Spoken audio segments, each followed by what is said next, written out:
Okay, first things first, can you please state your name? Amanda Morris. And Miss Morris, what do you do for work? I'm an adult ICU nurse Where is that? at Kapiolani Hospital. All right, jumping right into it, Miss Morris, I'm going to ask you about an incident from March 24th, 2025, around 10:20 a.m. Do you remember that incident? Yes. Where were you at that date and time? I was at the Poly Outlook about to do the Polypuka hike with a friend of mine. And who was the friend you were with? Her name is Sarah. And what trail were you guys hiking? The Polypuka Trail. Can you describe the Polypuka Trail? Yeah, it's pretty steep when you start. It's pretty wooded. You kind of get up to a clearing that has a ridge that kind of drops off. And if you keep going up, there's a little hole in the rock. It's the hole of the puka. Yes. Had you ever done the hike before March 24th, 2025? Yes, I have. About how many times? Maybe a handful. And you mentioned somebody named Sarah. Who is Sarah? Sarah's one of my friends. Where's she from? She's from Canada. All right. On that date, March 24th, 2025, did you make it all the way up to the puka? No, we did not. Okay. And then can you tell us a little bit about if there's any hazards to the trail? It can be pretty hazardous. Whenever you get up to the ridge, it's pretty narrow, and it has a sheer drop-off. Okay. Using town and windward side as directions, which side is the drop-off? The windward side. Okay. And what's on the town side? Kind of brushy. I've never tried to get down. It's not hard. All right. And just to be sure, is the Poly Lookout and the Polypuka Trail both on the island of Oahu? Yes. So what happened when you and Sarah started hiking up the trail? We were a couple minutes in, maybe midway between the start of the trail and kind of where the ridge is at, and we started hearing someone scream for help over and over again. And what was the person screaming? Just help me, help me, help me. Were you able to recognize the gender of the voice you heard? Yes, it was female. So you hear a woman's voice screaming, "Help, help me." What did you think? We thought somebody had fallen. It's not uncommon for someone to fall because of the ridge being so steep and narrow. How big is the cliff there? I don't have an exact number, but it's pretty far down. So when you and Sarah heard this screaming, what did you do? We quickly got to the top just because we were worried someone was in danger.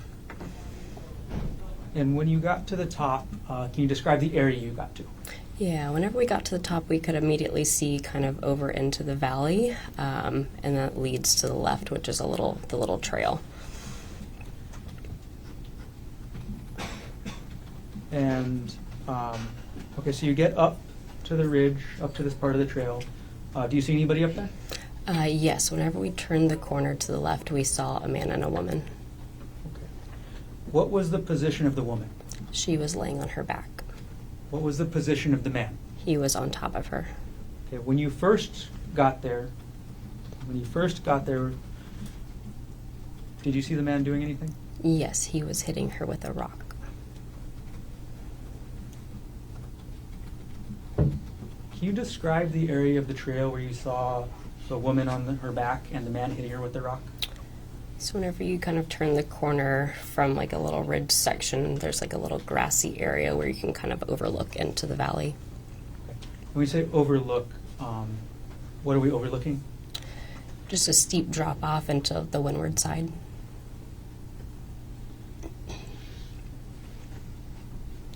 And you said you saw the man hitting the woman with a rock. Do you know where he hit her? Looked like in the head. What was the man wearing? It's like a light whitish gray shirt and blue shorts. If you were to see that man again, would you be able to recognize him? Yes. Could you please take a look around the whole courtroom? And if you see the male that you saw on that day hitting the woman with the rock, could you point him out and let us know an article of clothing he's wearing? Yes, this gentleman in the blue. Sorry? Gentleman in the blue. Okay. Your Honor, let the record reflect the witness has identified the defendant. The record will reflect identification was made. Okay. Amanda, after you get up to this area, you see the man hitting the woman with the rock. Was the woman saying anything at that point? She was saying, help me, he's trying to kill me. After the woman said, help me, he's trying to kill me, what did the defendant do?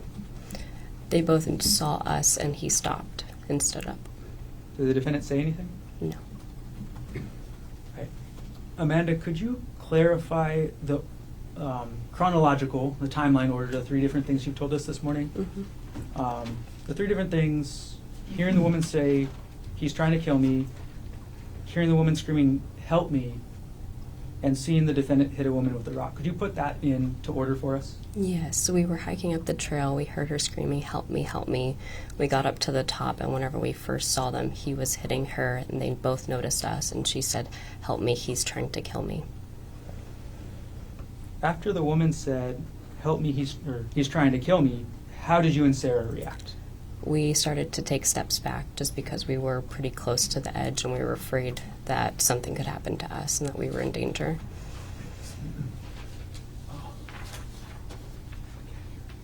Sorry. Ms. Morris, could you maybe drag the microphone a little bit close to your mouth as well? Thank you. Mm-hmm. Okay. And if we could get that answer one more time. So I'll ask the same question.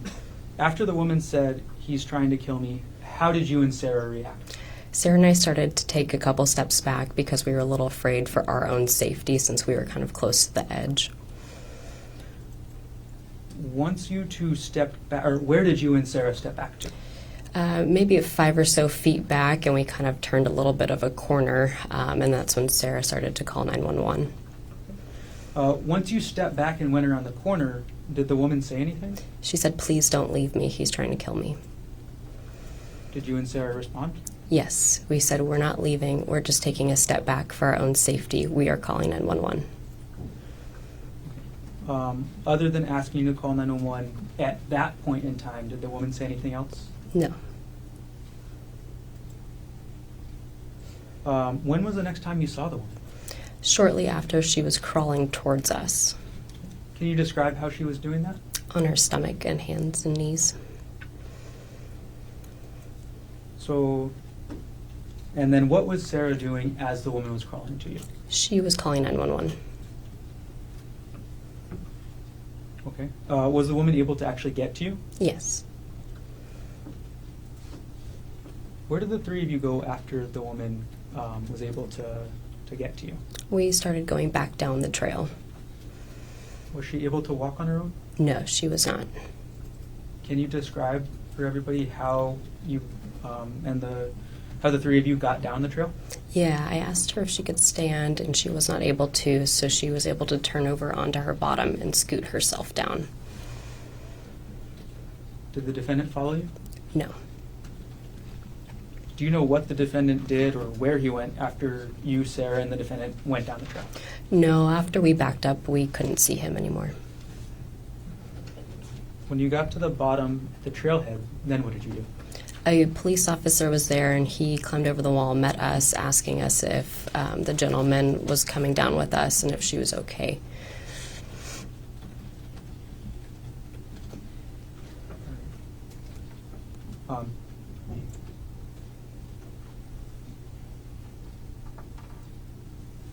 How far away were you from the defendant when you saw him up at the top of the trail? Maybe 10 or 15 feet. And were you able to get a good look at the woman? I was, but she was covered in blood. You say that, it's going to sound like a dumb question next. Did she have any injuries? Yes. And what were those injuries like? Pretty big gashes on the side of her head. I'm going to approach the witness with what's been marked as State's Exhibit 1, which has previously been shown to defense counsel. May I approach? You may.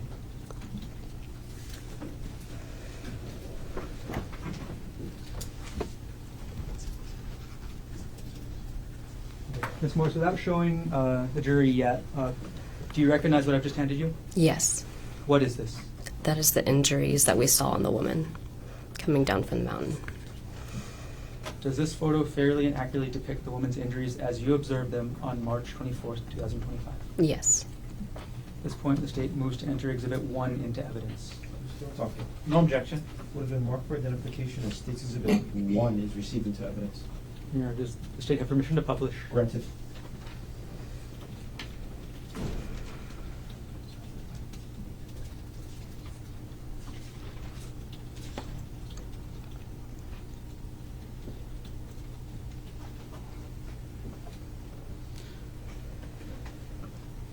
All right, Amanda, can you, using this exhibit that you have, show us where you saw the gashes on the woman's head? Yes, they're on the side right here. I'm sorry, if you could answer it into the microphone. Oh, I'm so sorry. They're on the side of her head right here. You can see them. Ms. Morris, whenever you step down, there is actually a pointer on the rail right behind the television. That might help. Where? It's right up here. Oh, the side. Yes. These gashes. Thanks for pointing that out. Miss Morris, do you know this woman's name? Yes. Who's the woman shown here in Exhibit 1? Ariel? Ariel. Mm-hmm. Thank you. I have no further questions.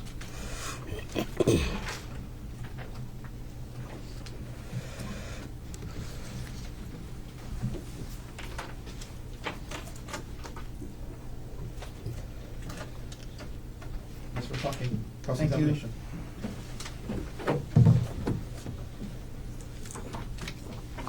Good morning, Miss Morris. Good morning. I'm going to ask you to keep your voice up. Okay. It's a little hard to hear. Speaking to the mic. My name is Thomas Otaki. I'm the attorney for Dr. Konig. I just have a few follow-up questions for you. You mentioned that you've done this hike a handful of times before this March 24th date. Is that correct? Yes. And so you went on it, I guess, in initial time, and then you felt, you liked it, and then you went back and did it a couple other times, correct? Yes. Okay. So it wasn't the type of hike where, you went on it once and was like, oh, it's too dangerous, I'm never going to go again. You went back, and you were back again on this March 24th hike, yes? Yes. Okay. Now, because you've gone on this hike multiple times, you're familiar with the parking lot area, yes? Yes. And the hike trail shares a parking lot with the parking lot for the Pully Lookout, correct? Yes. And in your experience, that parking lot is often filled with tourist cars, rental cars, and people, correct? Yes. Okay. Can you always find parking? Yes. Okay, but there's often tourists going to the lookout and tour buses that share the same parking lot as the trailhead, correct? Yes. All right. Now, when you arrived there on the date of the incident, it was mid-morning, maybe a little after 10 a.m., is that right? Yes. You mentioned starting off on the trail and then hearing some yelling, correct? Yes. And at that time, you were about 5 minutes into the hike, correct? Yes. Okay. So 5 minutes in walking from this parking lot that has the tour buses, the people, and rental cars, correct? Yes.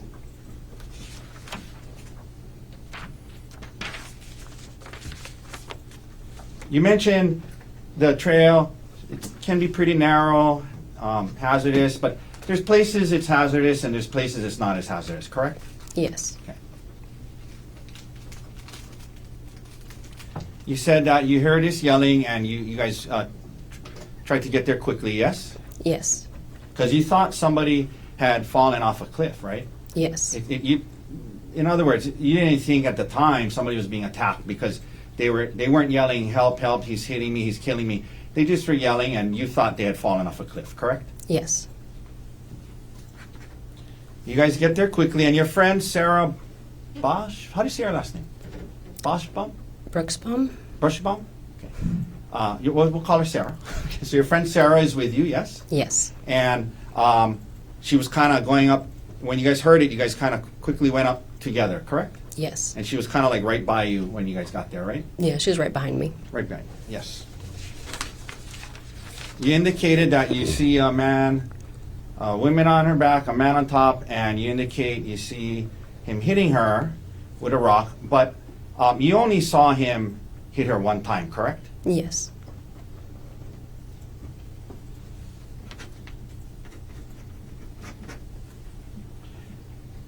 Back away. Was it you or Sarah who called 911? Sarah, right? Sarah. And then the female that you've come to know is Arielle. She starts crawling down to you guys, correct? Yes. And even as you backed away, she was talking or yelling out to you guys, don't leave, right? Yes. Okay. And he was, at the time, at least when you had backed away, Gerhard was still there, yes? He was out of At the eyesight. time you saw the, Yes. before you backed away, correct? Mhm. And then right after that, you heard her yelling, wait, or like, don't leave, or something like that, correct? Yes. And Gerhard doesn't say anything to you guys, correct? Correct. And he doesn't, from what you saw, he doesn't come down and try to stop Miss Konig from crawling away, did he? No. He let her crawl down to where you guys were, yes? Yes. Okay. And he didn't get aggressive with you guys at all, or yell at you, anything like, get the F out of here. He didn't communicate with you at all, correct? Correct.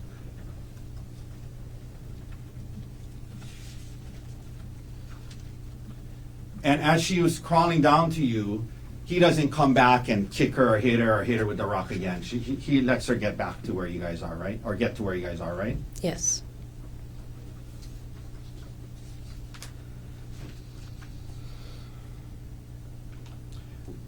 You're in ICU nurse, is that right? Yes. Okay.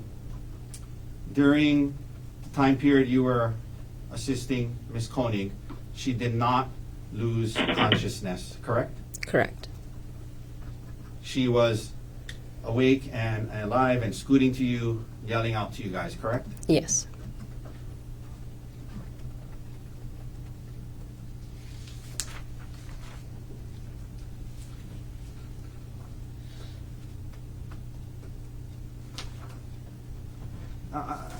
Initially, you indicated she could not walk, but when you guys got to the bottom by the trailhead, she stood up and walked towards the wall, correct?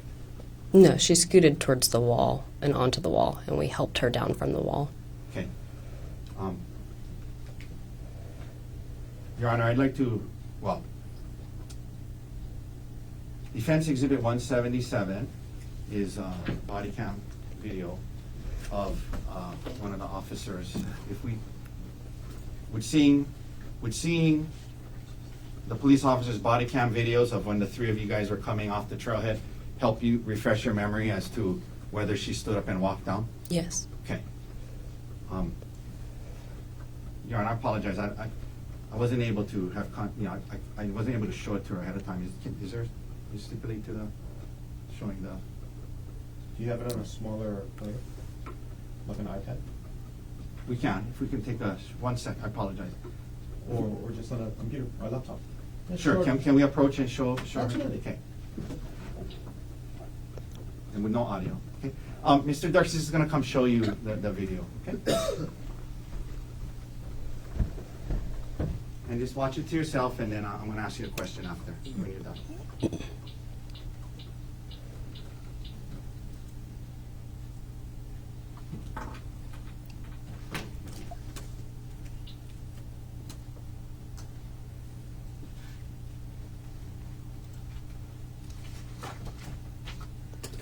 Okay, has your memory been refreshed? Yes, thank you. So when and I know it's been a while, so when you guys got towards the bottom, she did stand up and walk towards the wall before she got down, correct? Yes. All right. And ma'am, you never saw any vials or syringes, correct? No. Well, I asked that the wrong way. Did you see any vials or syringes? No, I did not. And ma'am, you did not see how the incident started, correct? Correct. You did not see who started it, correct? Correct. You did not see the whole incident, correct? Yes. All right. Thank you for your time, Ms. Morris. Have a good day. Any redirect? Yes. Please.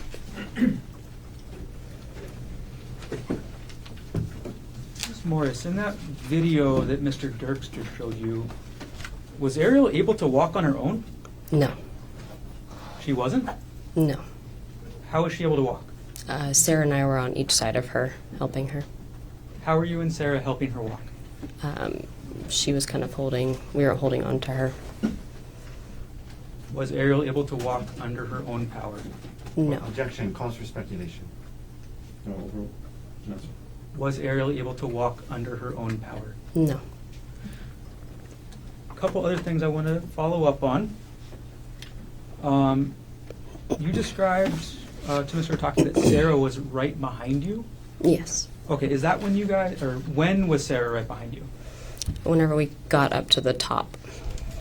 Okay, so in order of who got to see the defendant and Ariel first, who got to see her first? I did. Okay. And last thing, Mr. Otake asked you about the rest of the trail. What's the rest of the Palipuka Trail like? It's Objection, vague as to the rest of it, huh? You were asked if you hiked the whole trail before, is that right? yes. Okay. Can you describe what the trail is like above where you saw the defendant and Ariel? It's a pretty narrow ridge to get to the rest of the puka. Is it more exposed to the cliff or less exposed up there? I would say more.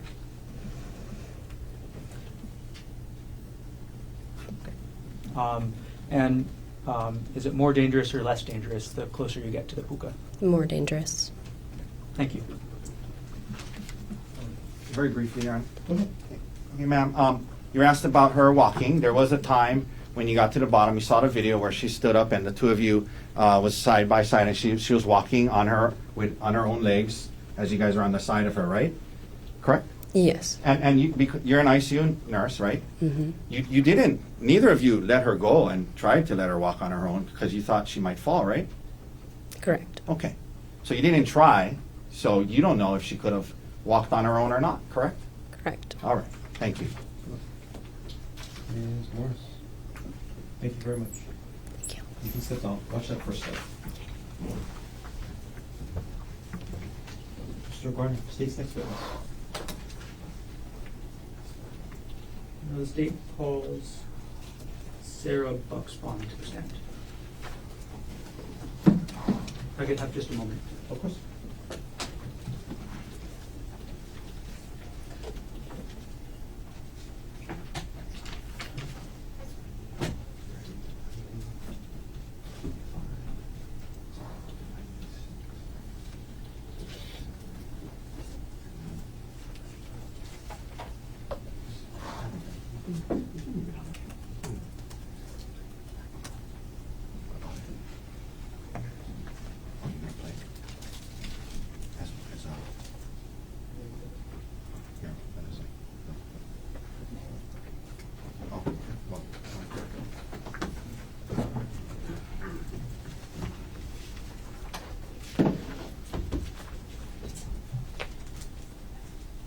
What's that?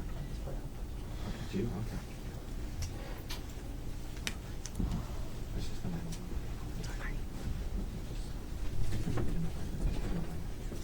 Can you raise your right hand, please? Right here. You do solemnly swear or affirm the testimony you're about to give will be the truth, the whole truth, and nothing but the truth? I do. Please, have a seat.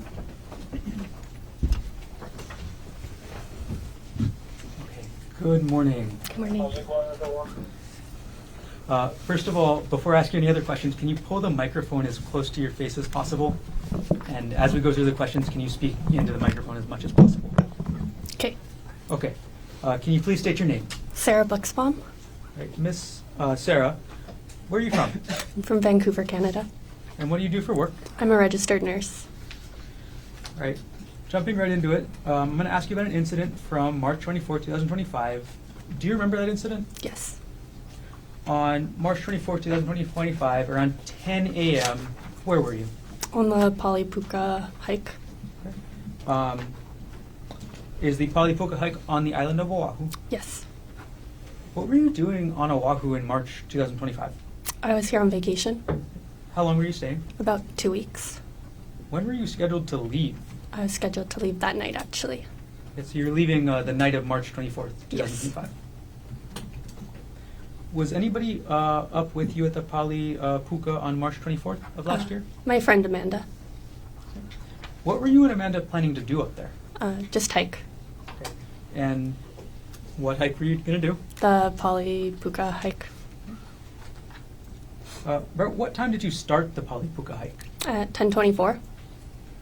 So 10:24 a.m. Mm-hmm. Had you ever been on that hike Sorry, before? yes. Yes. Thank Yes. you. Sorry. Had you ever been on that hike before? Yes. How far into the hike did you get that day? Approximately like 4 or 5 minutes in. Can you describe the beginning section of the trail? The beginning section is a bit of a bamboo forest where you're just uphill with dirt. And then once you're about 4-ish minutes in, you get to the clearing of the ridgeline. Got it. And what happened as you and Amanda were hiking up the trail? We started hearing a woman screaming for help. You said it was a woman screaming? Yeah, it was a woman desperately screaming for help. What was she screaming? Help, help, help. When you heard the woman screaming, help, help, help, what did you think? We initially thought it was someone falling off the edge of the cliff, so we started running in the direction of the screaming. And once you heard the woman screaming, help, help, help, where did you go on the trail? Initially, we were still in that beginning part, so we went up, and then we hit the ridgeline, and then we went a little bit along the ridgeline and came across like a corner, and then that's when we saw the defendant. Okay. So can you describe, first of all, what you saw when you turned that corner on the ridgeline? We saw a man, which was unexpected because we had been hearing a woman screaming, and stopped. What position was the man in? He was facing the ridge, sort of standing but crouched a bit. Did you see anybody else there initially? Initially, I didn't. Okay. Did you see anybody else there eventually? Yes, Who else did you see? I saw Ariel. What position was Ariel in? When I saw her, she was on her stomach crawling towards us. Now, how close was the man to the edge? Fairly close. Okay. And what was over the edge of the trail? Nothing. It's just rich and then drop down.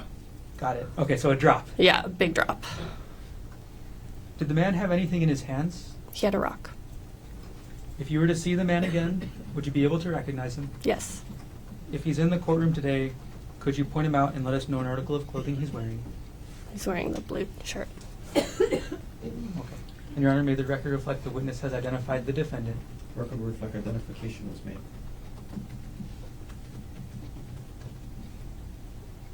Can you describe the condition of the woman as you saw her? Her face was covered in blood. Her head was covered in. She was just fully covered in blood. Did the woman say anything? She screamed, "Help! He's trying to kill me! Call 911." Okay. What was the position of the defendant and the woman when she screamed, "Help, he's trying to kill me"? He was standing above her. And where was she? She was laying on her stomach. After the woman said, "Help, he's trying to kill me," what did you do?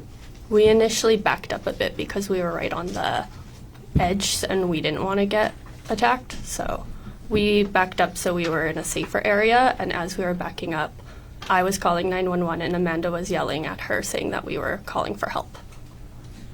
In that 911 call, what were you telling the dispatcher? What we had just seen, that we saw a woman said that she was being attacked. I'm sorry, Sorry. Sarah. I think I asked that question. When you were making that 911 call, were you describing what you were seeing as you saw it or immediately after? Immediately after. I'm going to approach now with this one marked as State's Exhibit 3, previously provided to defense counsel.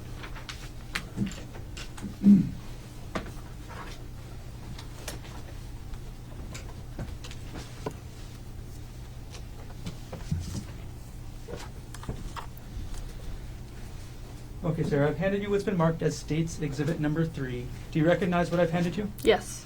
What is this? This is a recording of the 911 call. Did you review what's on this disc? Yes. What is on the disc? I'm sorry, you've already answered that. Is the recording of the 911 call on that disc a true and accurate recording of what you described to the 911 operator on March 24th, 2025? Yes. After you reviewed the disc, what did you do with it? I signed it, and then they put it back, and then they took it away. Okay. Is that the same disc you reviewed? Yes. That your signature on the disc? Yes. Okay. At this point, the state will move Exhibit 3 into evidence. Mr. Otake, No objection. what has been marked for identification as State's Exhibit 3 is received into evidence. Okay, and Sarah, if you can bear with me for a moment, I'm going to publish State's Exhibit 3.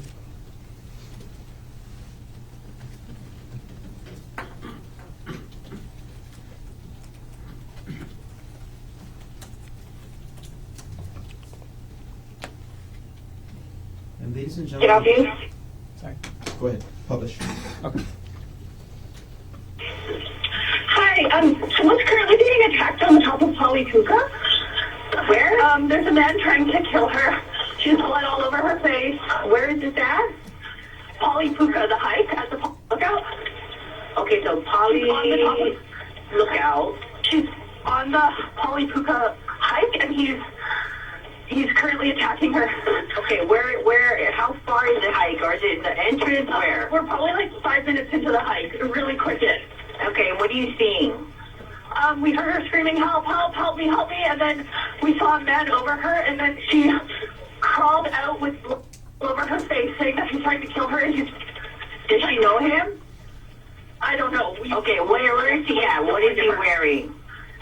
He was in a t-shirt, white. He had brownish, sort of curly hair. Asian, Caucasian, Hawaiian, white. White guy?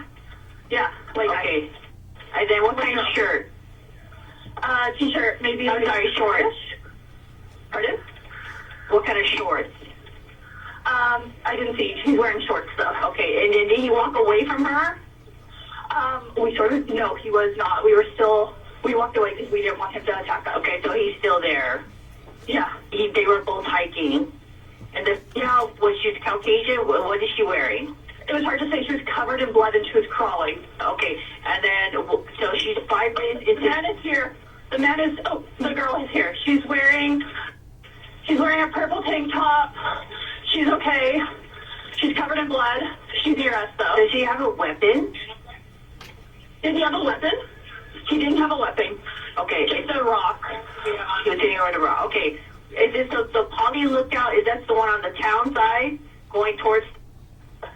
Or is it on the Kailua side? The Poly lookout? We need an ambulance, but it's on the town side. There was an accident. The police are actually really close to the entrance because there was an accident. Okay, that helps me. Okay, and then what is your name?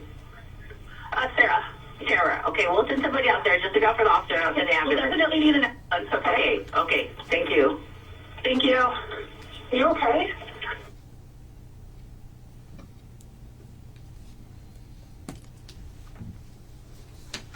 Okay. After you made that 911 call, Sarah, what did you and Amanda do next? We hiked down with Ariel. Can you describe for us what it was like hiking down that trail with Ariel? She wasn't able to walk, so she scooted down on her bum. Initially, she was behind us. At one point, she asked if she could just be in the middle because she wasn't sure if he was going to come back and attack her. So Amanda was in the front, Ariel was in the middle, I was at the end, and I was just looking around to see if he was going to come back or not. Were you able to successfully get down to the bottom of the trail? Yes. Did the defendant follow you at all? No.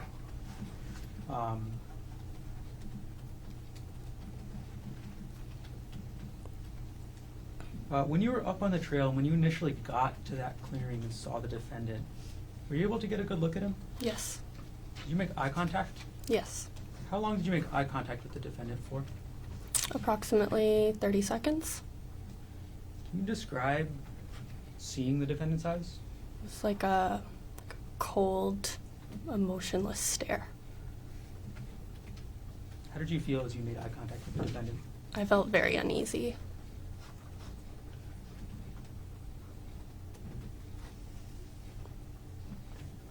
Thank you very much. Thanks. No further questions.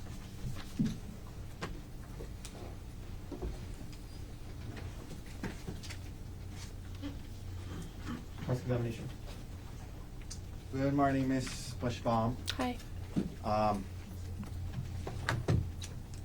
You indicated 30 seconds, cold stare, looking into his eyes for 30 seconds, uneasy feeling you had, correct? Yes. Good look at him, yes? Yes. Okay.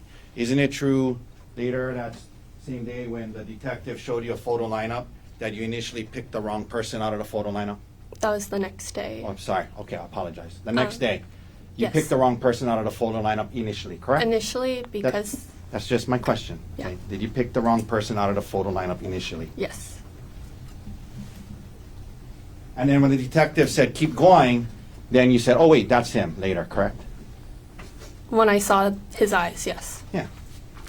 Well, number two who you picked, you saw the eyes, correct? They had stated that it could be like an older photo of him and he could look different. I'm just asking you, when you looked at photo number 2 and said that was the person, you could see that person's eyes in the photo, yes? Yes. Okay, ma'am, you live in Canada? Yes. All right. The prosecutors flew you in to testify today, yes? Yes. And this was not the first time doing this hike, was it? No. And you had gone on the hike before, correct? Correct. And you felt the hike was safe enough for you and your friend to go again, yes? Correct.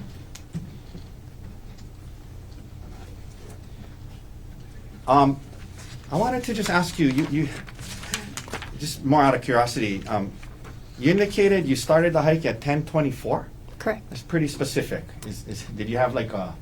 Amanda had started exercise on her Okay. watch. Okay, got Yeah. it. So that's helpful. So, Yeah. and you guys went back and looked at the watch when it was started, Yes. and it showed 10:24. Yes. Okay, that's very helpful. So, you guys started the hike at 10:24 a.m.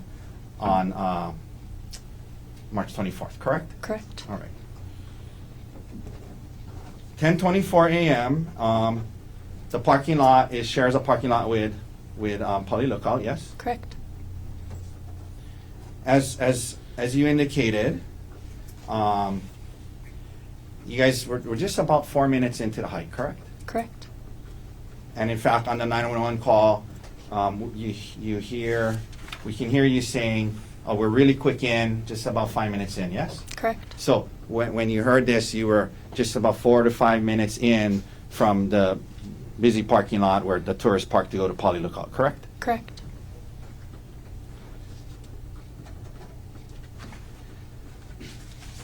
You heard the yelling. You ran towards it quickly, and when you show up, you said your friend was in front of you, Correct. but you were right behind her, yes? Yes. Okay.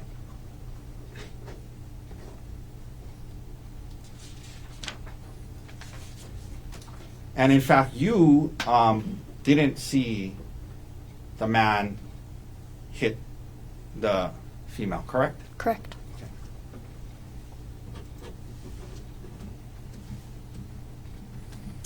Back away, and you called 911, yes? Correct. That was your voice on it? Correct. Okay.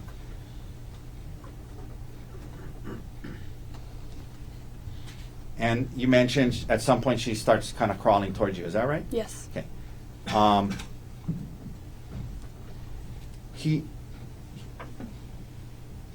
When you guys backed away and she was crawling towards you, the man that you saw, he didn't continue to, he didn't run after or attack the lady at that point, correct? No. Correct.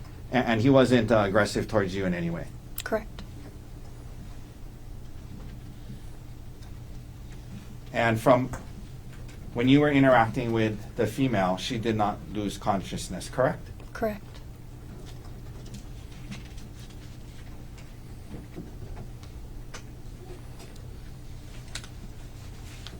You mentioned her crawling down. At the very end, when you got towards the wall, she stood up and you guys kind of helped, and she walked towards the wall, correct? Yeah, there was myself, Amanda, and I believe an officer that were trying to help get her down the wall. Yeah. And well, before you got to the wall, she stood up and walked towards the wall, yes? With us supporting her. Right. Right? Yes. Okay.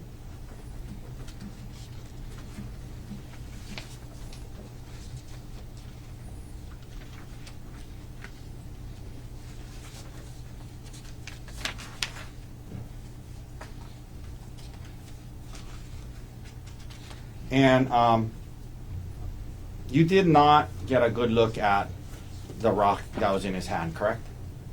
No, probably saw it briefly. Okay.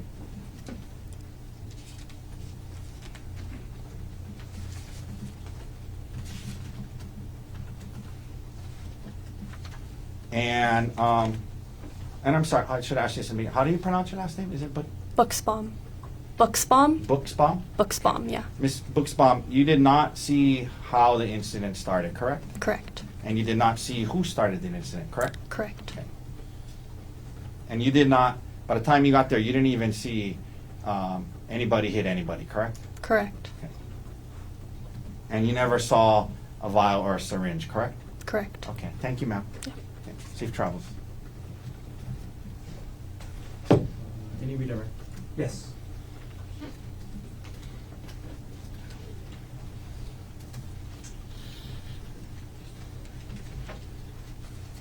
Okay. Hi, Sarah. Hi. You were asked some questions about a photo lineup. Correct. And it sounded like you wanted to say something, but didn't get a chance. So what did you want to say? Initially, they had told us that the photos for the photo lineup could be old photos. They could be, he might not look like that currently, so that's why initially I thought maybe it might have looked like him. I wasn't 100% sure, but then when they showed the photo of him, I just had like this feeling within me, like I saw the eyes and it was immediately, I knew right away. Like I had a gut reaction, I had a body reaction. It was very apparent that was him. Thank you. No further questions. Thank you. But you did initially pick out a different man, right? Correct. All right, thank you. Any other questions, Mr. Warner? No. Ms. Buckbaum, thank you very much. Thank you. Okay. Good morning. Morning. Okay, before we get any further, first thing I'm asking you to do is, if I can ask you to sit as close as you can as to the microphone. Okay. And then speak into the microphone as much as you can today, okay? Okay. All right. Can you please state your name? My name is Arielle Konig. And Ariel, what do you do for work? I am a project manager for TerraPower. What does TerraPower do? TerraPower is a nuclear innovation company. Okay. When you say nuclear innovation, what do you mean? We're designing an advanced reactor to deploy to replace retiring coal plants. And what do you actually do at TerraPower? I work on the fuel supply. And Ariel, where do you live? I live on Maui, Okay. Where on Maui? in Kahului.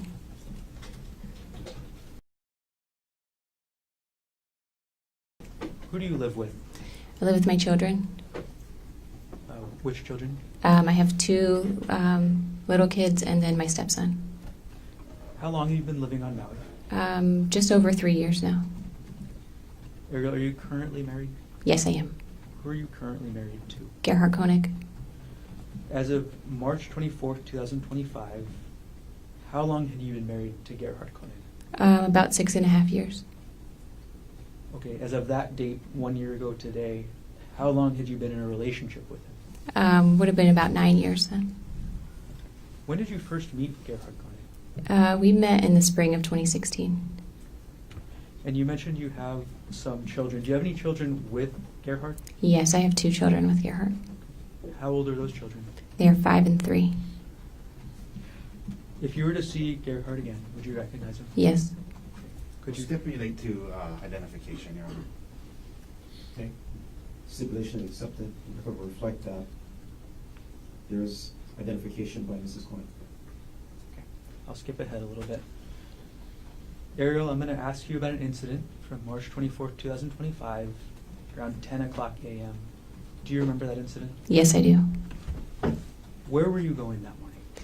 Gerhardt and I were going to a hike on the Polypuka Trail. And so, where is that hike again? The Polypuka Trail? Is that on the island of Oahu? Yes, it is. Why were you and the defendant on the island of Oahu on March 24th, 2025? We came to Oahu to celebrate my birthday. When is your birthday? My birthday is March 24th. Okay. When did you actually arrive on Oahu? We got here March 23rd, the day before, And when were you scheduled to leave? on the 25th. And you said March 24th was your birthday. I'm going to approach now what's been marked as State's Exhibit 133, previously shown to Defense Counsel. 133. State luncheon. May I approach, Your Honor? Yes. Okay, Ariel, I've just handed you what's been marked as State's Exhibit 133. Do you recognize what I've just handed you? Yes, I do. Okay. What is this? This is a birthday card that Gerhart gave me last year. And when did the defendant give you that birthday card? It was in the morning. We were at our hotel getting ready to leave for breakfast and then for the hike, and gave me a present and this card. Does this photograph fairly and accurately depict the birthday card the defendant gave you on March 24th, 2025? Yes, it does. Okay, at this point, the state will move State's Exhibit 133 into evidence. Mr. Otake. No objection. What has been marked for identification as State's Exhibit 133 is received into evidence. I'm going to publish now what's been marked as State's Exhibit 133.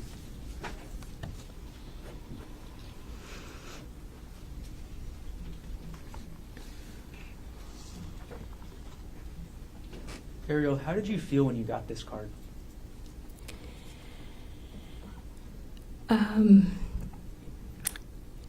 Hopeful. I was I teared up when I read it. I thought it was really sweet. And we were coming off a hard season, so, I felt hopeful that this was a turning point for us in our marriage and that this was going to be a nice trip and kind of started the next chapter for us. Okay. I'll come back to what you just mentioned there a little bit later. Sure. But could you walk us, and I'm going to take down State's Exhibit 133, and I'm going to retrieve it from you now. Could we have it read to the jury, and at least publish it in a way where they can see it? They'll get it when they deliberate. Well, It's up to the state to publish the exhibit as they wish. Okay. I'm going to retrieve the exhibit from you, Ariel. I'm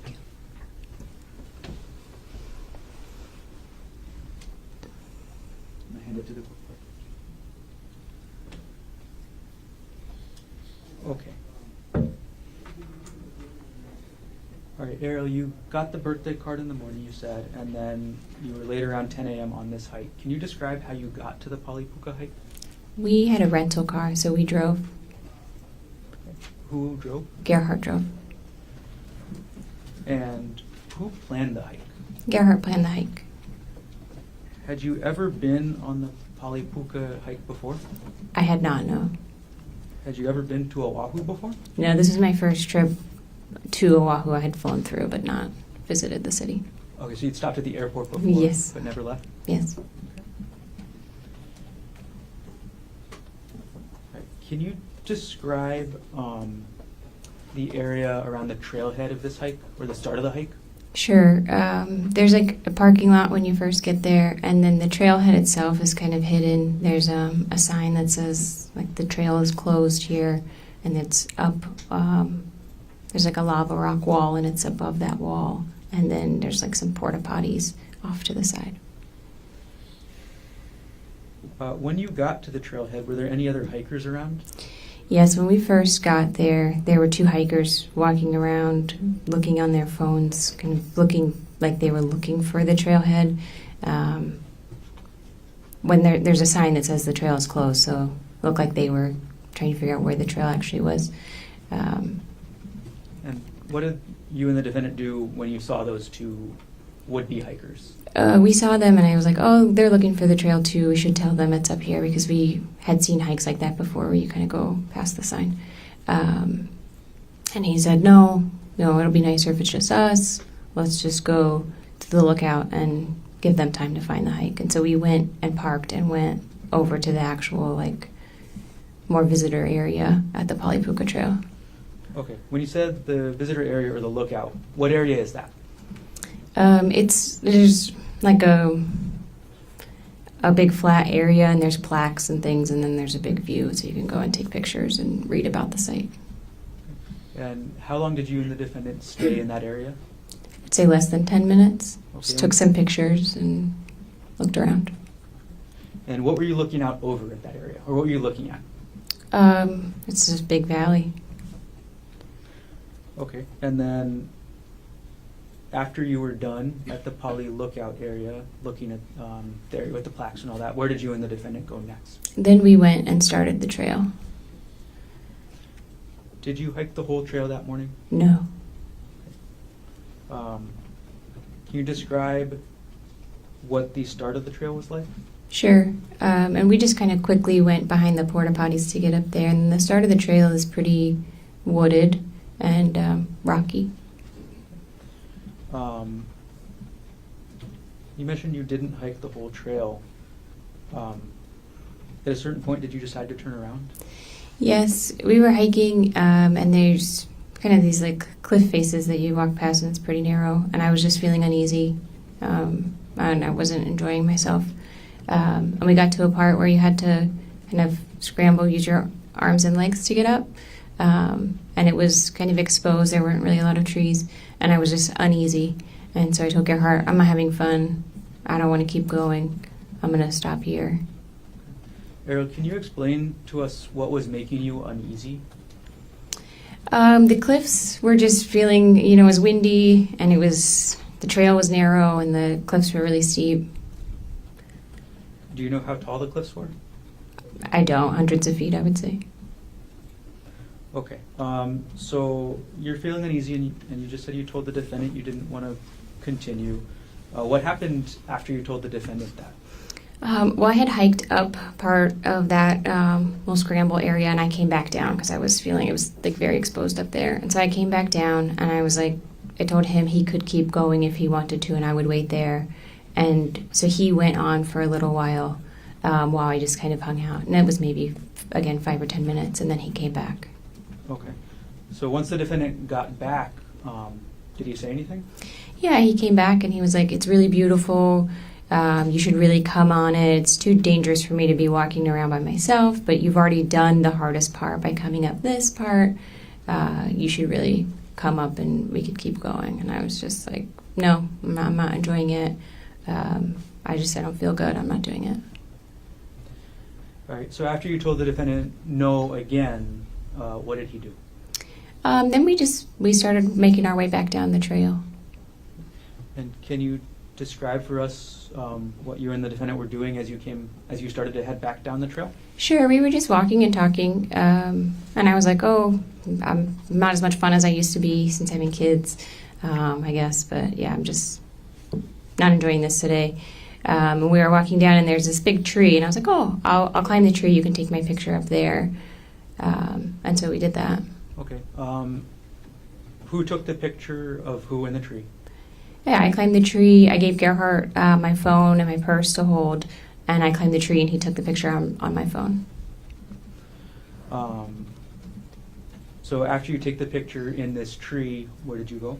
And I just climbed back down, back to Gerhart in the trail. Okay. Once you climbed down from the tree, who had your phone and your purse? Gerhart still had my phone and purse. Okay. What was in your purse? Well, my phone had with it my ID and credit card, and then the purse had, sunglasses and chapstick, something like that.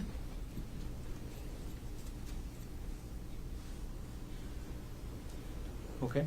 Now you mentioned one picture of you in a tree. Did you take any other pictures when you're coming down the trail? We did. At that point, Gerhart said, let's take a selfie. There's like a cliff's edge there, and he's like, let's take a selfie with this view in the background. And so we went and took a picture there as well. Did you take any pictures of the defendant? On the hike up, we were both taking pictures. We were taking Snapchats and pictures. We have a family Snapchat group, and we were sending pictures in there. I see. Okay. All right. Did you, and you said Snapchat. What is Snapchat? Snapchat is an app that's photo-based that you send, I describe it better than that. It's ephemeral. And you said there was ephemeral? It doesn't last very long. It's not like permanent storage. So you would send maybe less. You would send more pictures than you might otherwise. And let's see. Did you have access to any of your photos from Snapchat after this? Some, not all. I'm going to approach with States Exhibit 131, which has previously been shown to the Defense Counsel and shown again. Yeah. May I approach? Yes. Ariel, I've handed you what's been marked as States Exhibit 131. Do you recognize what I've handed you? Yes. What is this? This is a picture of Gerhart standing by the cliff's edge that I took on Snapchat and sent in that family Snapchat message. Okay, could you clarify this for us? Is this going up the trail or coming down? This was taken on the way up when we were hiking up before we had turned around. Okay. Does this photo fairly and accurately depict the defendant as you photographed him on March 24, 2025? Yes, it does. At this point, the state moves Exhibit States 131 into evidence. Mr. Talking. No objection. What has been marked for identification as States Exhibit 131 is received as evidence. And I'm going to publish now States Exhibit 131. Okay. Ariel, if you can look at the photo and describe maybe what's on the screen as well, what is the text on the photo? It says, "Don't look down." Okay. And is your identification on the photo anywhere? Yes, up in the upper left-hand corner. It says Arielle Konig. Okay. And what is Ariel Konig? That's my name, Ari, short for Ariel. Is that your Snapchat ID as well? I'm sure it is. All right. I'm going to take down States Exhibit 131. And I'm going to retrieve the exhibit from you.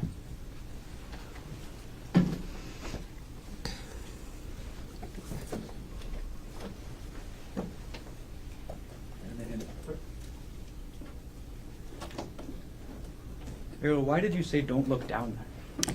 It's a very steep cliff behind him. Okay, I want to fast forward in time a little bit to the photos you mentioned later. Sure.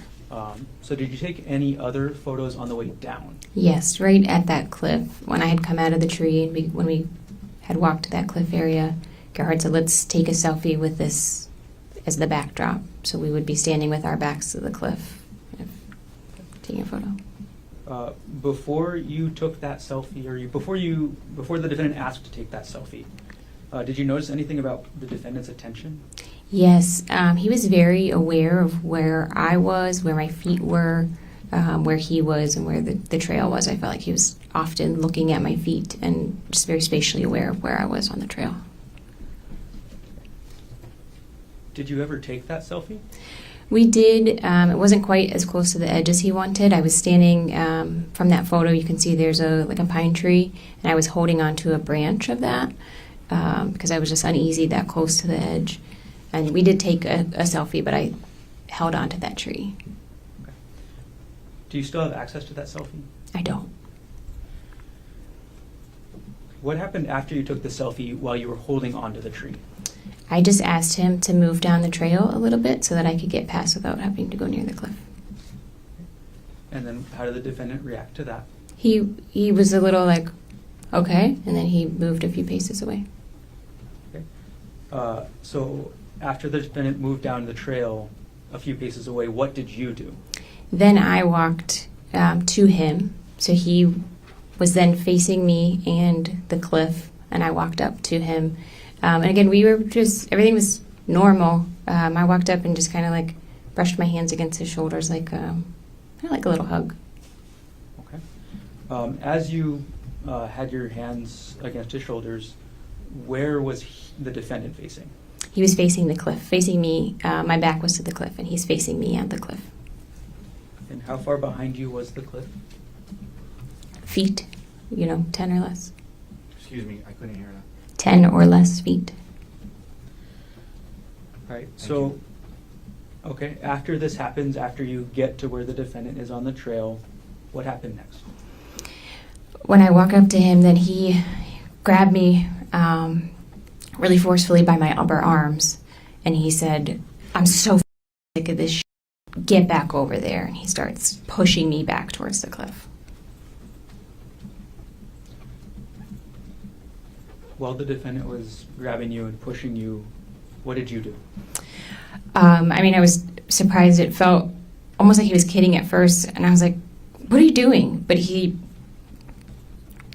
had grabbed me really hard and was moving me. So we kind of wrestled a little bit, and I threw myself onto the ground because there's a lot of trees and shrubs there so that I could hold on. As you threw yourself to the ground, how did the defendant respond? Well, he got on top of me, and he was kind of trying to pull me, and we're wrestling, and he ended up straddling me. So he had his legs on either side, kind of across my waist. On March 24, 2025, how tall were you? About 5'6". And how much did you weigh on that day? About 145 pounds. Okay. And on that date, how tall was the defendant? About 5'10". And how much did he weigh? Maybe 165 pounds. Okay. And then you said straddling. Can you describe what that looked like for us? Sure. I'm laying on my back, and he's on top of me with kind of like one leg on either side across my waist, facing me. Once the defendant was on top of you, what did he do next?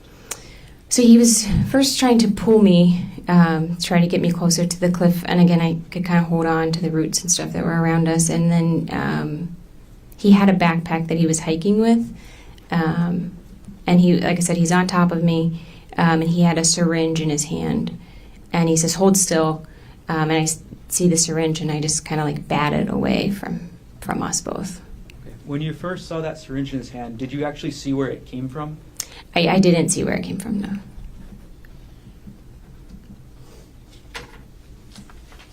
All right. And you said you were able to bat it. Do you know where it went? It just fell on the ground sort of near us. It would have been to my left because I could still kind of see it in my periphery as I was trying to make sure it wasn't going to get grabbed again.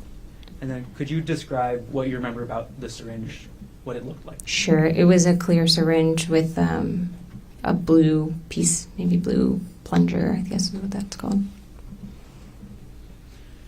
Once you were able to bat the syringe away onto the ground, what did the defendant do next?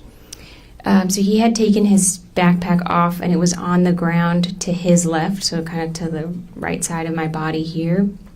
And he was digging in that with his left hand, and then kind of holding me down with his right hand. And I'm screaming, and I'm saying, "What are you doing? Get off me!" And he's saying, like, "You're done. I'm so sick of your. So done with you." And I'm trying to kind of protect myself and get out of there. But also he's gripping his hand closed really hard. And there's a vial in his hand, so I was trying to pry his hand open so I could grab that vial out. Okay. Which hand did you see the vial in? The vial was in his right hand. Okay. And did you actually get to see the entire vial? No. Okay. What part of it did you see? I mean, I could see pieces of it because I'm trying to like pry his fingers off of it so that I can grab it and throw it. Were you able to open his hand that was holding the vial? Not enough to get the vial away. All right. You mentioned the defendant was saying some things. Can you tell us what you remember he said as he was on top of you? Yeah. I'm screaming, and he's telling me, "Shut up! Nobody's going to hear you out here. Nobody's coming to save you." And I'm saying, like, "You can't do this." Everyone knows we're on a hike. They'll know this wasn't an accident, and our kids will be orphans. You'll go to jail, and I'll be dead. Like, you have to stop. And again, he's saying, like, "You're done. We're done with you. We don't need you anymore. You're done. You're done." Did telling the defendant any of these things that you told him, did that get him to stop? No, not really. And I had said, like, your mom just sent me a really beautiful text for my birthday. Like, your family will be upset if I die. You can't face our kids after this, you know. And he did seem at that point to, like, calm down a little bit. Like, it seemed like he took a deep breath and calmed down. And so I had this moment where I was like, okay, this is the break. Like, I can get out. And then he just starts hitting me with a rock. Okay. I'm going to backtrack for just a moment, Ariel. As the defendant was on top of you, as the defendant was saying things, and as you were saying things back, were you trying to defend yourself physically at all? Yes, and I'm screaming and trying to defend myself physically. So I think I bit his forearm at one point, trying to, that would have been his right forearm. And then I was also squeezing his testicles with so I had my right hand trying to squeeze his testicles to get him to get off of me. Okay. And was that, when you were doing those things, was that before or after he calmed down, as you just said? That was before he calmed down. Okay. So what happened, you said, after the defendant calmed down? Oh, well, it felt like he calmed down because it looked like he took a deep breath. And again, I was screaming, and so he's covering my mouth and stuff, and then we had this moment of, like, it seems like he takes a deep breath, and then he just starts hitting my face and my head with a rock. Did you see where the defendant got the rock from?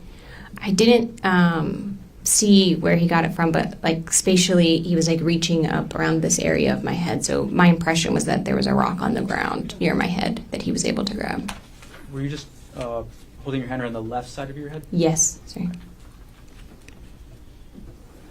When the defendant was hitting you with the rock, did you say anything? I just started screaming because in my mind, he was trying to knock me unconscious to get to be able to drag me over the edge. So I just was screaming then as much as I could. Did the defendant respond to what you were screaming? No. Did anybody other than the defendant respond to what you were screaming? Yes. So I'm screaming, and I do think I was saying something like, please help. He's trying to kill me. You know, I'm hoping somebody can kind of hear that. And I, at some point, hear a woman's voice say, we're here, we're calling 911. We're here, we're calling 911. Okay. So after you hear that woman's voice, what happens? He just kind of like, Gerhart just kind of froze and knelt back away from me. And I just crawled away really slowly. And again, he seemed just like frozen. And then I was yelling to the voices I heard, are you still there? Are you still there? Don't leave me. And I couldn't hear anybody calling anything back. So I just kept crab walking away. Like I'm on my butt, kind of like scooting. And I just kept going and got to like a lower part of the trail. And the women were down there, and one of them was on the phone with emergency personnel. As you crab walked away, did the defendant follow you? No. So as you crab walked away, did you see what the defendant did? He just, like I said, he seemed frozen. He just kind of stood up and was staring. And then I didn't see where he went after that. He didn't follow me when I went down to those women. What happened when you got to the two women? When I got to them, we were just trying to figure out how to get out of there as quickly as we could. And so they tried to stand me up to see if we could walk down with me kind of draped over them to get through, but I couldn't stand. Excuse me. That was just like an unstable. So one of them went behind me and was kind of sweeping to make sure he wasn't coming after us, visually scanning to make sure he wasn't coming after us. And then the other one was in front, leading us. And one of the women had like a large metal water bottle, and she had that in her hand, and she was like, this is the only weapon I have. But and then I crab walked or, kind of scooted down the whole trail with them on kind of either part to try to keep us safe. After this happened, where was your phone? My phone and my bag were still with Gerhart. Still with the defendant? Yes. So does that include your purse that you mentioned? Yes.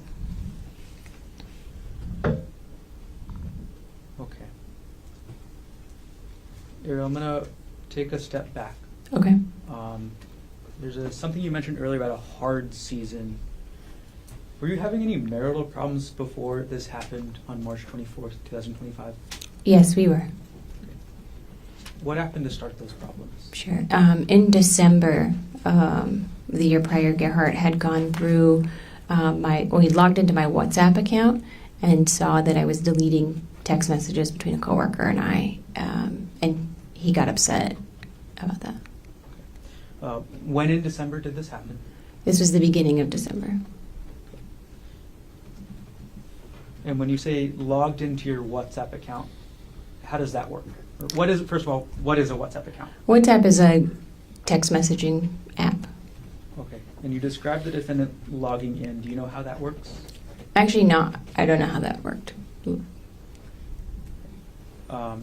Did the defendant ever confront you about this? Yes, he did. My impression is that he knew about it for a few days and then confronted me about it a little bit later. Okay. And how did that confrontation happen? Well, we were on vacation, and he came into our hotel room and asked for my cell phone, and then came back in a little bit later and told me, I see what's on WhatsApp, and he was really angry, very upset. Okay, you say angry, upset. Can you describe what he said to you? Yeah, called me a lying bitch, you're a whore. How could you do this sort of thing? Who were you messaging with on WhatsApp that caused this confrontation? It was a coworker from Terra Power. His name is Jeff Miller. Okay, and you said Jeff Miller also works at Terra Power. That's right. Is Terra Power on Maui? No. Okay, where is Terra Power located? It's headquartered in Bellevue, Washington, outside of Seattle. Do you work in person or do you work remote? I work remotely. So who is Jeffrey Miller to you? He's a coworker and a friend. Did you ever have sex with Jeffrey Miller? No. In these WhatsApp messages, did you ever send or receive sexual photos with Jeffrey Miller? No. Did you discuss sex at all in the messages? No. In these messages, did you flirt with Jeffrey Miller? Yes, some of them are flirty in nature. And when the defendant confronted you in December about these messages, how did you react? I was apologetic. He was obviously hurt, and I was really committed to my marriage and my husband, and so we agreed to work through it and try to, kind of rebuild, because I had definitely broken his trust and could tell he was hurt. As a couple, how did you and the defendant characterize these WhatsApp messages?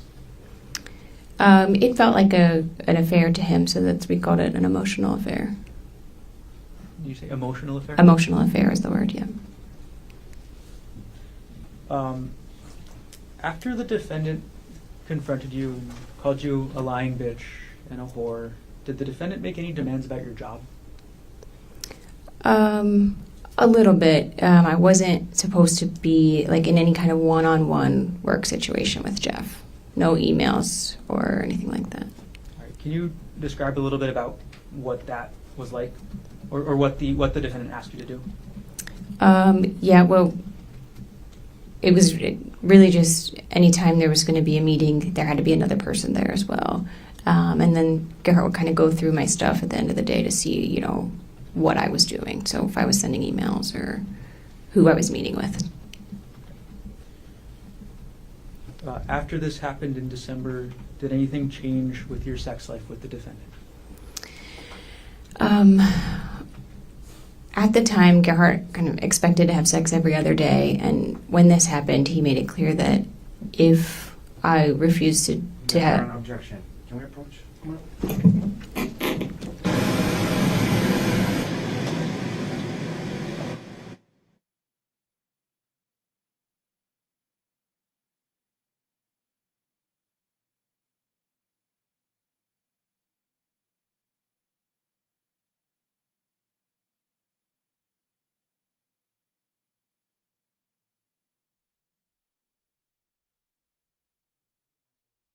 Gentlemen, Ms. Gerhardt, Ms.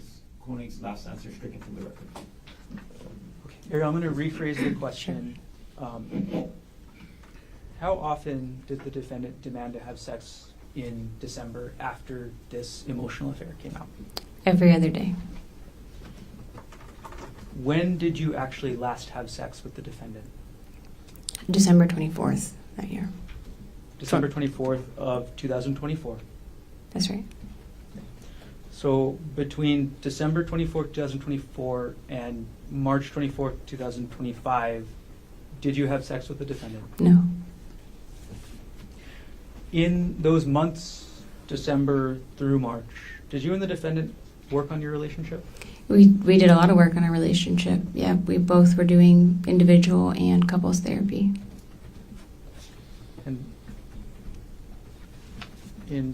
And can you describe a little bit about, what that was like? Yeah, I mean, we were trying to work on a lot of different things in our marriage, in addition to the deleted text messages, which again, I could tell Gerhart was deeply hurt by. So working on rebuilding trust. In terms of non-sexual intimacy, did anything change in that with regards to your relationship with the defendant after this all came out in December? A little bit, yes. And in that, Gerhart really wanted a lot of touch, physical touch. So there was a lot of cuddling and stuff like that. And any refusal of that would be, kind of me withdrawing. Okay. When you didn't want to cuddle, what types of things would the defendant talk to you about? Then that would be a lot of questions. How could you do this to us? It would kind of bring up the WhatsApp messages back to the surface. And then when were these, or how long was this issue ongoing, I guess? I mean, December was really hard. January, it seemed like things were getting a little bit easier. Things were getting a little bit better. By February, we had gone on a family vacation with our little kids and had a really fun time. And so it seemed like by February, we were starting to kind of turn a little bit of a corner.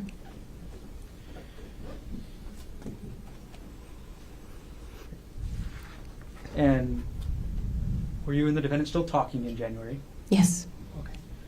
I'm going to approach now with States Exhibit 130 and 117, pre-decision of the defense. May I approach, Your Honor? You may.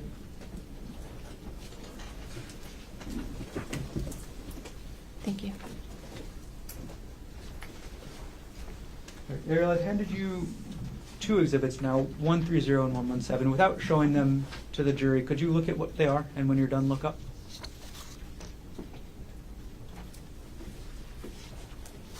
Okay, let's start with the one with the sticker on the back that says 130.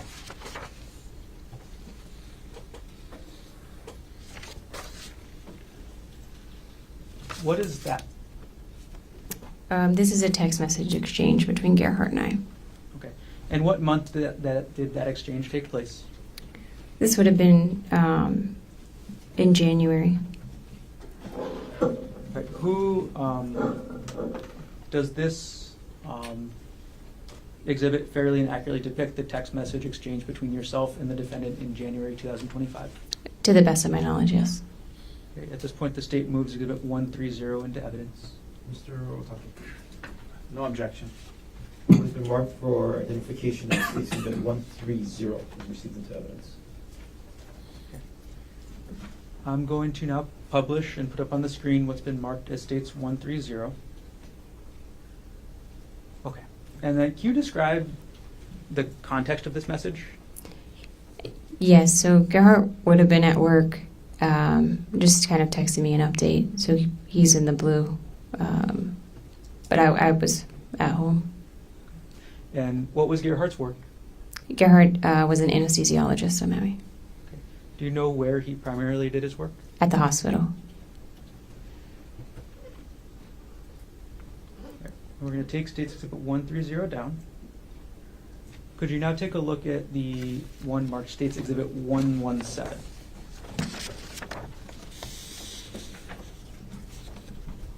Okay, what is that? This is an email that Gerhart sent me also in January. Okay. And what is the email about? It's about life insurance. And is this a true and accurate copy of the email the defendant sent you? And sorry, what date was the email sent? The date is January 21st, 2025. Is this a true and accurate copy of the email the defendant sent you on January 21st, 2025? To my knowledge, yes. At this point, the state moves Exhibit 117 into evidence. Mr. O'Tolkien, No objection. what has been marked for identification as State Exhibit 117 is received into evidence? I'm going to publish State's Exhibit 117.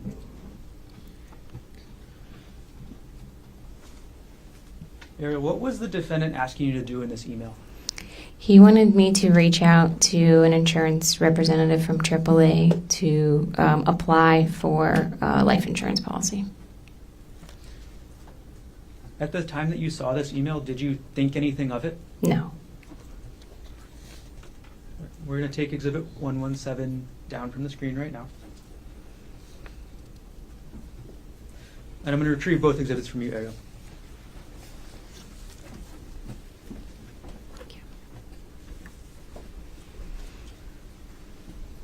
Hand it into court.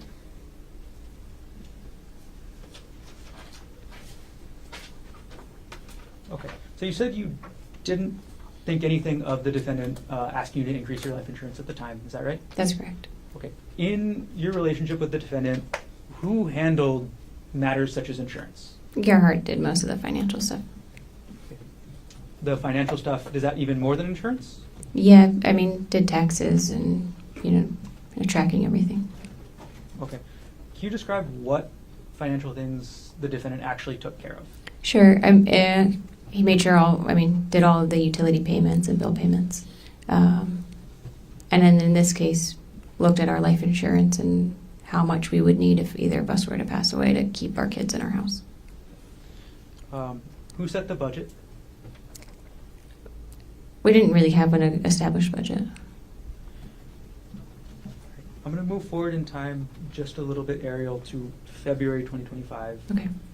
How did your relationship with the defendant progress into February? Yeah, like I said, January, was better than December. February is better than January in terms of, stability and kind of seeming like things, being hopeful for the future. In February, we did a family vacation with our little boys and saw Gerhardt's family. And we had a really fun time. So it felt like, I said, just felt hopeful for the future. Were these WhatsApp messages an issue in your relationship at all in February? I not that I recall, and if so, it was a small thing, yeah. And how did your relationship progress into March 2025? Same, again, I would have said it in early March. March was better than February. It seemed like we were both really trying. We certainly had things to work through, but it seemed like we were both putting in a lot of effort. And we had committed to kind of giving our kids 2 years of us like really working on things, and it felt like we were both really leaning into that. And this birthday trip in March, at the end of March, who planned that trip again? Gerhart planned the trip. And how did the trip go before you took the hike on March 24th? The trip was going well. We came out the day before in the morning, and we went to a spa, and we did like a long couple spa thing, a couple hours long. Did a nice lunch. We walked around and shopped and had a nice dinner. It felt, normal. We were having fun together, relaxing.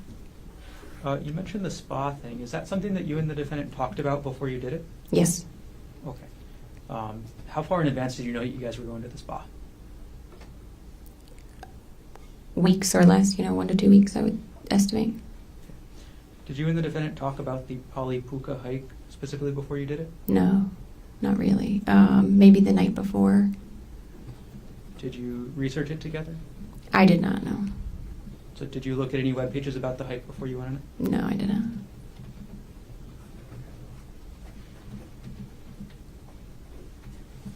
Ariel, I'm going to jump forward in time now to after March 24th, Okay. or after the incident on March 24th. After this happened, Did you receive any medical treatment? I did, yep. I was taken by ambulance to the hospital where I was treated for severe complex scalp lacerations, and they did some imaging and stuff. How long did you stay at the hospital? I was in the hospital for one night. So you got out of the hospital then March 25th? In the evening of the 25th, yes. And where did you go once you got out of the hospital? To my house in Maui. When you, sorry, can you say that one more time? To my house in Maui, sorry. And is that the 19 Pu'uehu Place address that you mentioned? That's correct, yes. When you got back to Maui, did you find anything relevant in your house to what happened? Yes. A few days later, I found Gerhardt's work bag in our closet. Okay. And what did you find that was relevant about the work bag?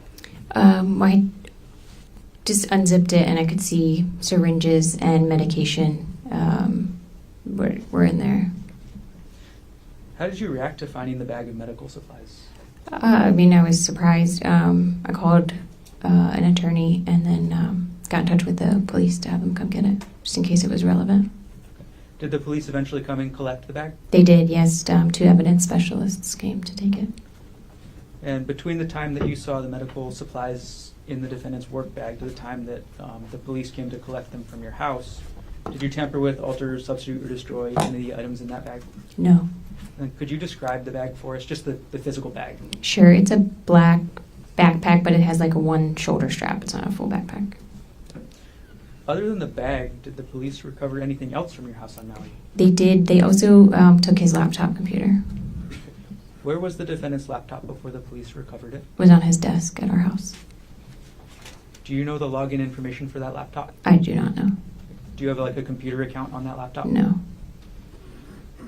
From the time that you got back to your house on Maui to the time that the police recovered that laptop, did you do anything at all with the laptop? No.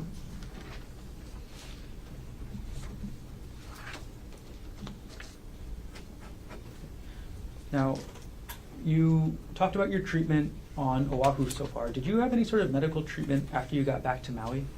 I did. I had a lot of wound care for. I had a bunch of stitches through my scalp. I had a lot of wound care for that, and then I had some treatment for a distal fracture of my thumb. Were you able to work after this happened? No, I was out of work full time for maybe 4 weeks, something like that, and then I was on light duty for a few weeks after that, and then ongoing physical therapy for vertigo and for just kind of fatigue and being able to sit at the computer and do, because I work on my computer screen all day. So did physical therapy to kind of strengthen the ability to do that. How long before you were fully recovered, just in terms of able to work a normal work day? Maybe between 2 and 3 months. Do you have any visible long-term effects from the injuries from March 24, 2025? Yes, I have scarring on my scalp and my face. And Ariel, could you show everybody in the courtroom the scar on your scalp? Sure. And I want the record to reflect the witness is just pulled her bangs up on the left side of her head to display a scar. Yes. Ariel, how do you normally cover that scar? Until Objection irrelevant. Sustain. Does your hair grow in the area where that scar Same is? objection, Your Honor. Overruled. no, my hair does not grow there. Ariel, on March 24, 2025, did you give the defendant permission to try and push you off the cliff? No, I did not.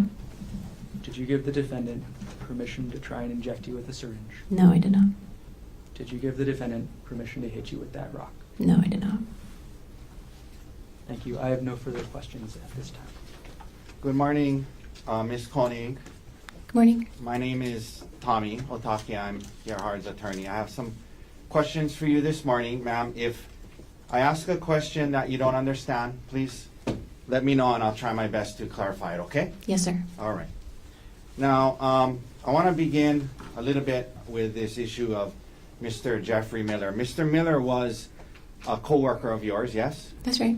And was he a senior vice president at the company that you worked for? Not at the time, no. At the time, what was his position? And when at the time, I mean in November, December of 2024. What was his position at TerraPower at the time? A director, senior director, something like that. Senior director. Okay. Now, you understood Mr. Miller was also married, yes? Yes, You were married at the time, yes? that's right. You indicated under oath today that after the discovery of these communications with you and Mr. Miller, you and Gerhard would refer what had happened between the two of you, you would refer to it as an emotional affair, correct? That's right. All right. In fact, there were times in communications where he referred to it as a secret affair, yes? When you say he, you mean Gerhart? Yes. I don't recall, but potentially. Okay, we'll come back to that. And in fact, in the counseling sessions that you guys had, it was whatever was going on with Mr. Miller was referred to as emotional infidelity at times, yes? As far as I can recall, yes. Okay. Now, emotional affair, secret affair, emotional infidelity. When you were interviewed by the detective in this case following this incident we're all talking about, you were asked by the detective about your relationship with Mr. Miller, yes? Yes, sir. And you understood that he was investigating this case and he expected you to be honest and truthful, correct? That's right. And he asked you whether or not you had an affair with Mr. Miller, and your response to the detective was no, that you didn't have an affair, correct?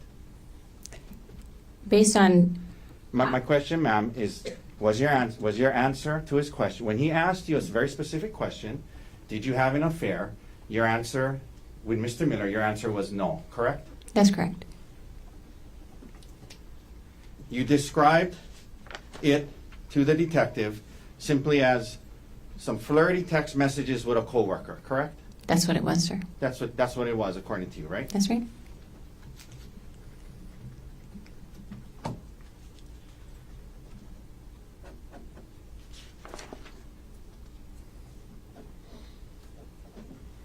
Now, after the discovery of these messages and what was going on with you and Mr. Miller, there were times when you and Gerhard would communicate about the situation by text messages between the two of you, correct? Yes, sir. Okay. And isn't it true that on December 9th, 2024, Gerhard sent you a text that said, you engaged and continued an elaborate secret affair instead of coming to me asking to work on our relationship. You remember him sending you that text? I'm sorry? Objection, hearsay. Sustain. It's impeachment, Your Honor. She said there was no affair. I can. Coach.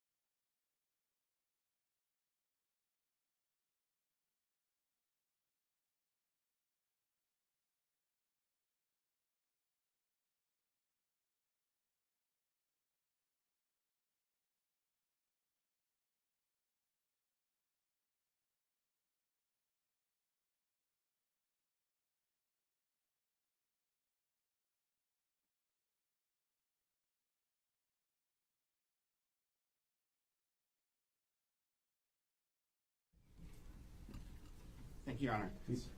Isn't it true that in a text message on December 9th, when Gerhard texted you and accused you of engaging in a secret affair, your response to that text was, if anything, I learned how stupid it was this time and know how to make sure it doesn't happen again. That was what you responded. That was your response to him confronting you and saying you engaged in a secret affair.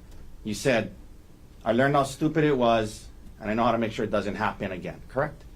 It felt like an affair to Gerhart, and that's how we were treating it in our marriage. Ma'am, can you listen to my question? Sure.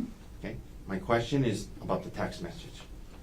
Isn't it true in a text message, I'm not asking you why you said what you said, in a text message, when Gerhard accused you of engaging and continuing an elaborate secret affair, your response was, if anything, I learned how stupid it was this time and know how to make sure it doesn't happen again. My only question is, do you recall sending that response to him when he accused you of being in a secret affair? Yes.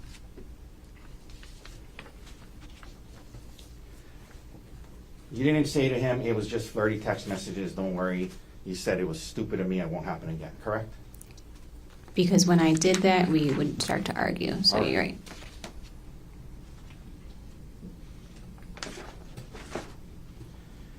And when you said in your text message, it won't, I know how to make sure it doesn't happen again, that was in reference to the elaborate secret affair that he was referencing, yes? To breaking his trust, yes.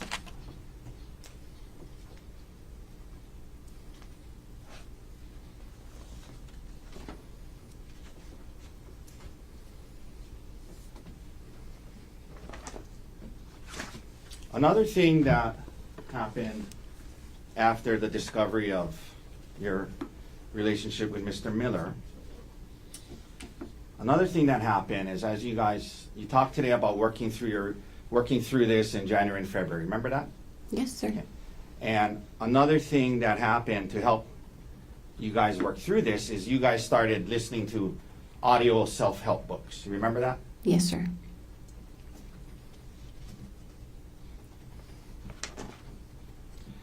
One of the audio books that you purchased and listened to was entitled How to Help Your Spouse Heal from Your Affair. You remember purchasing and listening to that audio book?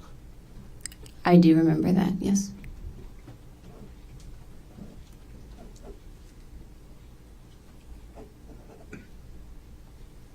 You took the time to purchase it and listen to it, and that was the title of it, How to Help My Spouse Heal from My Affair, as in your affair, correct? That's correct.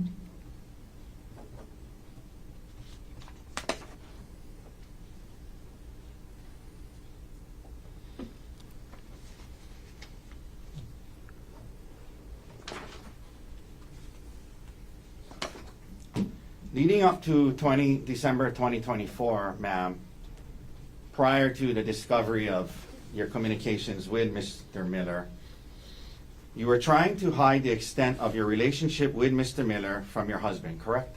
That's right. To conceal the substance of your communications and the extent of your relationship with Mr. Miller from your husband leading up to December 2024, you were purposefully deleting your messages to and from Mr. Miller on your phone, correct? I was deleting messages on my phone, that's correct. Yeah, so Gerhard wouldn't see them, right? That's right.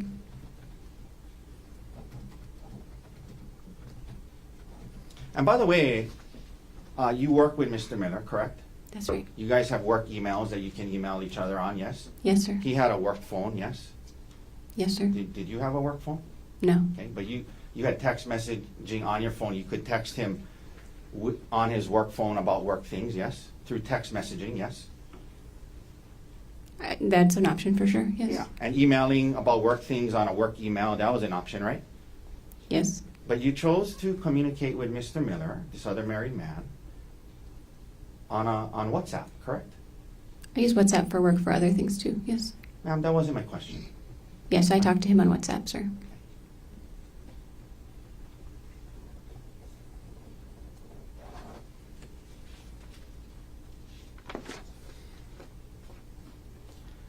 There were times leading up to and into early December 2024 where you and Mr. Miller would message each other very frequently about personal things not related to work, correct? Yes, sir. Some days, all day long, back and forth all day long, correct? Potentially. Okay. Your Honor, I'm going to ask Your Honor to take judicial notice that December 1st, 2024 was a Sunday, and I believe we have a calendar here somewhere. May I approach, Your Honor? This is from timandDate.com. Or the witness. Excuse me? The bench or the witness? You want to You, Your Honor. Yes. Ideally, to show you the calendar. Come on up. December 1st, 2024. Mr. Gardner, any objections? None at this time. Okay, so the court would judicially notice that December 1st, 2024 was a Sunday. Okay. December 1st, 2024 was a Sunday, not a work day, correct? Sure. I'm going to show you now what's been marked as D123. D123. May I approach, Your Honor? You may.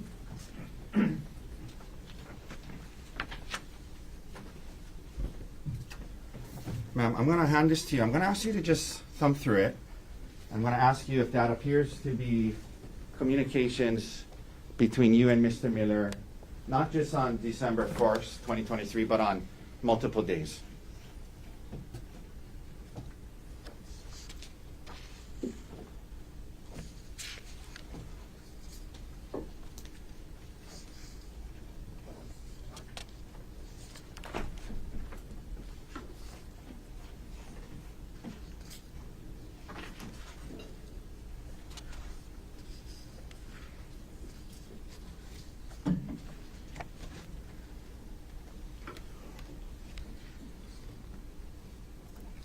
Will you please repeat your question?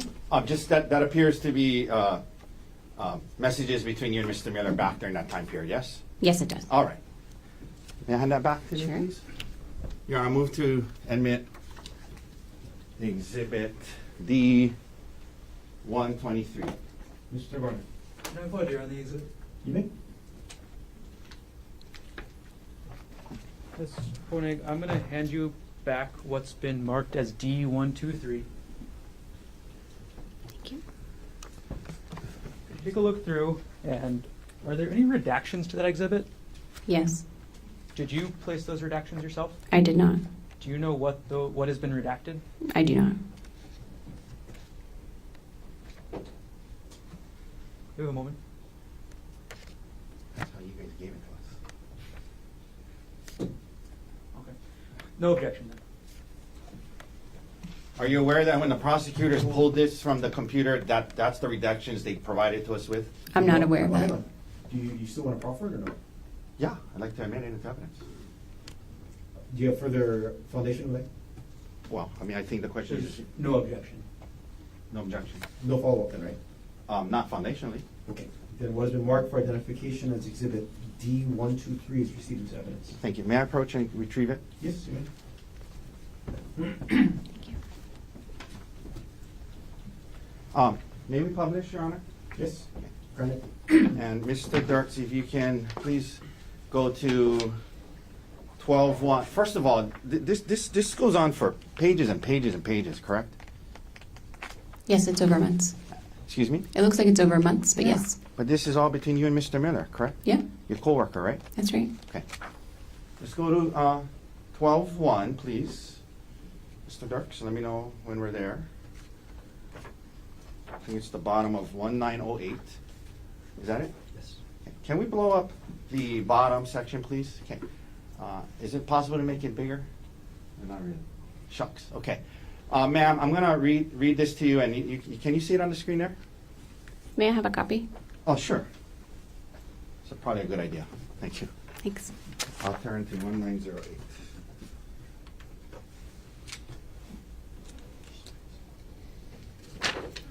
Thank you, at the bottom. Thank you, sir. Okay, so the day starts off on this Sunday. Mr. Mueller texts you, and you know, there's timestamps on here, but this was the timestamps of the WhatsApp. I'm imagining he wasn't texting at 3:23 a.m. Is that right? I wouldn't think so. yes. Okay. But in any event, he starts on this Sunday, and he starts off, he says, "Good morning, sounds good. I hope you're getting some good sleep. I've slept a ton over the break," which has been, and we'll go to the next page. Is it possible to blow up half the page? It may not be seeable, but we'll try. Which has been nice, and then you respond and you say good morning, correct? That's correct. So this is in the morning on a Sunday, correct? Yes. Okay. He goes on, this is nice, always good to get caught up on sleep. And you say, up now, just put a fresh batch of yogurt in the fridge with some kind of, can you zoom in on that emoji, possibly, Mr. Dirks? Yeah. Okay. So telling him in the morning about the fresh batch of yogurt in the fridge and with this emoji, whatever that emoji is, correct? That's correct. All right. Now, it goes on throughout the day. We don't need to read all of it. Can we go down to 6:42 a.m. On 12/1? Thanks. Okay. You indicate to him that I guess we will watch some football here too, probably. G is on call. I'm planning to decorate the tree with the kids.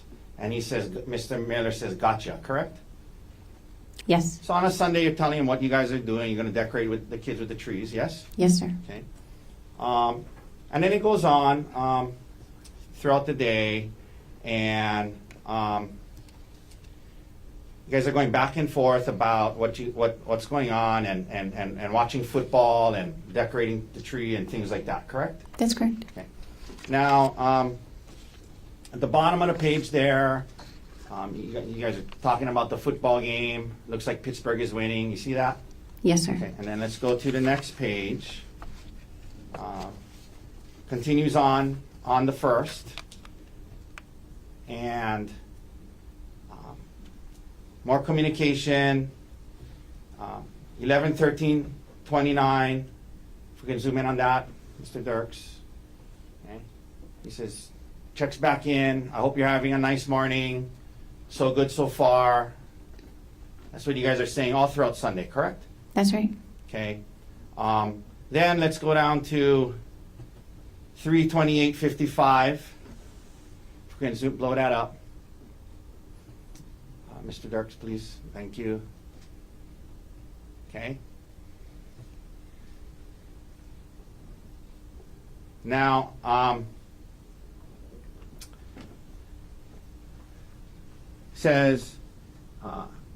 he says, I'm making sure Kay eats OFC, guessing that's what the lie was about. Mr. Miller says, nope, REK, not at all, just much easier to discuss. And then he says, plus I'm looking forward to chatting at some point anyway. And can we blow up that emoji, please?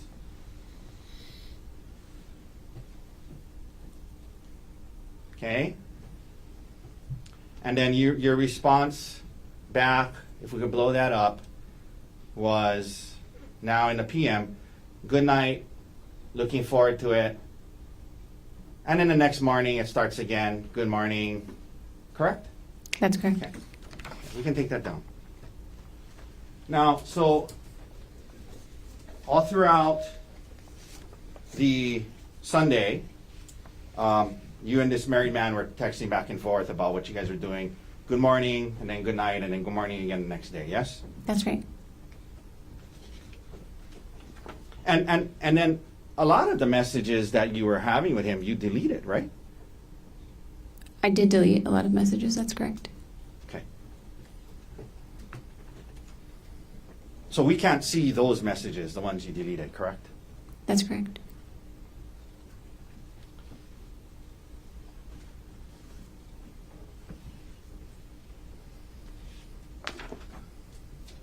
Have you ever heard of the word, and I may not be pronouncing it correct.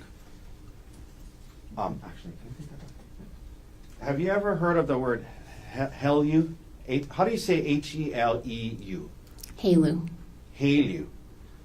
What is, in your line of work, what is Haleu?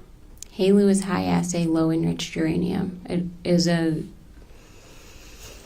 like a range of enrichment for uranium-235 that would be used as nuclear fuel for advanced reactors. Okay.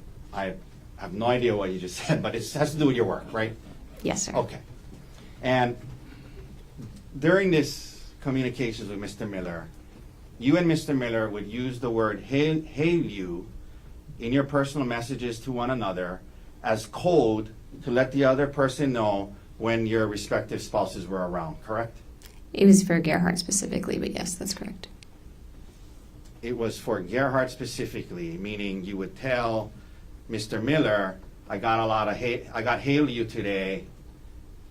Can't talk. And that was your way of communicating to him, hey, I'm around Gerhart today, yes? That's correct.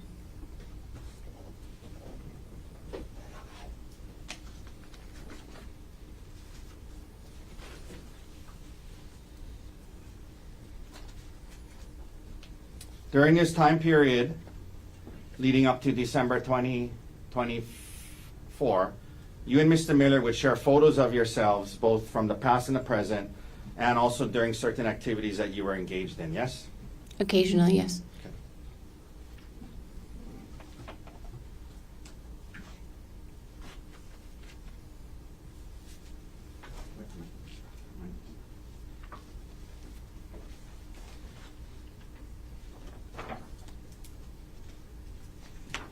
And, Your Honor, may I approach with D-124? Yes.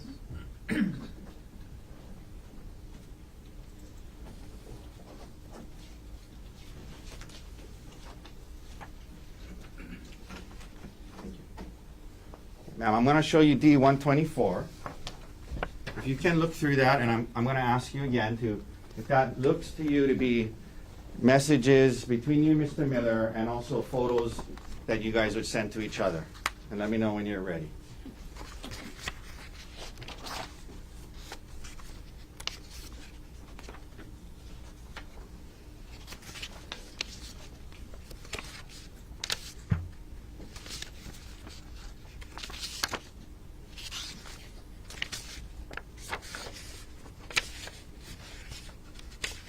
Yes, sir. Okay. And that appears to be fair and accurate depictions of messages you guys would send to each other, correct? That's correct. All right. Your Honor, move to admit D-124. No objection. Will be marked for identification as Exhibit D-124 is received into evidence. Could we please publish and start on page P2250? Okay. Let's blow up that picture at the top there, please. You want a copy? I'll give you. Yes, please, sir. Thank you. May I approach, Your Honor? Yes. Okay. Would you like this one? Oh, yeah, I'll take this back. Thank you. Okay, so this is a picture Mr. Miller sent to you. One of my two BFFs. This was in Vegas. And then you looks like you attached a heart emoji to it. Yes? That's a reaction, yes. Excuse me? It's like a reaction on the message. It's not attached. It's just like acknowledge. Got it. A heart emoji reaction. Correct. Got it. Let's go to the next page, please. We publish that. And let's pull up the one with the dog in it. Okay. So Mr. Miller sends you this with a picture of his dog, yes? It says my brother's family's dog, but yes, Wow. a dog. A picture of a dog, yeah. That's correct. Okay. It's his brother's dog, right? That's what he says, yes. It's not his dog. He's sending a picture of his brother's dog, right? According to the message, yes. And is he making a kissing face at you, or you don't know? I don't know what Okay. Let's go to page 2253. This is from October. Can we blow up the beaches on the top, please? You sent him photos of, this is you sending him photos of beaches, correct? That's correct, yeah. All right.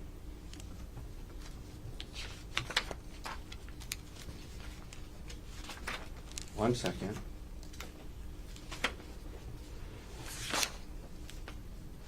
Now, while we're here, why don't we go to page 2256 while we have this up. Okay. Can you blow up that thing on the top that says HMA VPN service, Mr. Darks? Thank you. So, in November of 2024, Mr. Miller sent you a link to something called HMA VPN service, total online privacy with HMA, correct? That's correct. And that is a website, if you look further down, apparently HMA stands for Hide My Ass, correct? Correct. www.hidemyass.com, yes? That's correct. And you understood that a VPN is an app that allows you to hide your internet activity from others, correct? That's not my understanding of a VPN. This was sent to be able to watch football that was streamed locally. Okay. VPN service, total online privacy, hide my ass. And he sent you that so you could watch football? That's right. Okay. This wasn't for work purposes, was it? This is not for work purposes, you're correct. TerraPower wouldn't use something called www.hidemyass.com, would they? I would not expect them to use that, that's correct.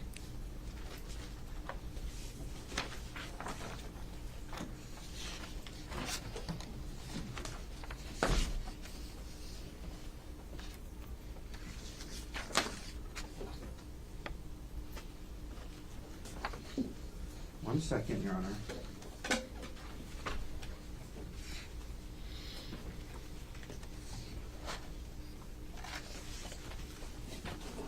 You also sent photos to Mr. Miller as well, and may I approach Your Honor with 183? Yes.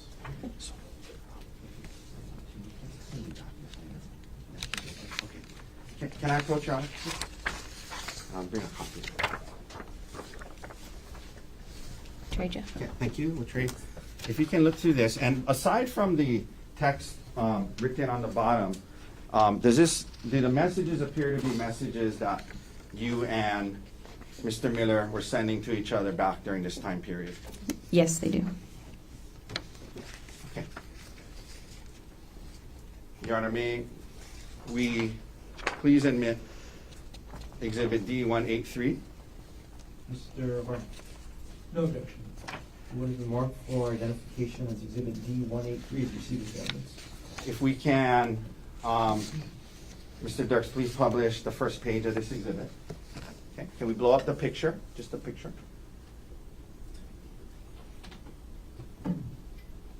Well, actually, I take that back. Let's blow up the message to begin with. Okay. So you were on a trip. Who's the other lady in that photo, ma'am? That's my best friend, Gianna. Gianna. Okay, we're going to talk about her a little later. But you were on a trip with her, correct? Yes. And you're texting Mr. Miller while was it just a girls' trip? Was Gerhard there? It was the first night of a trip, so it was just the girls the first night. Okay. And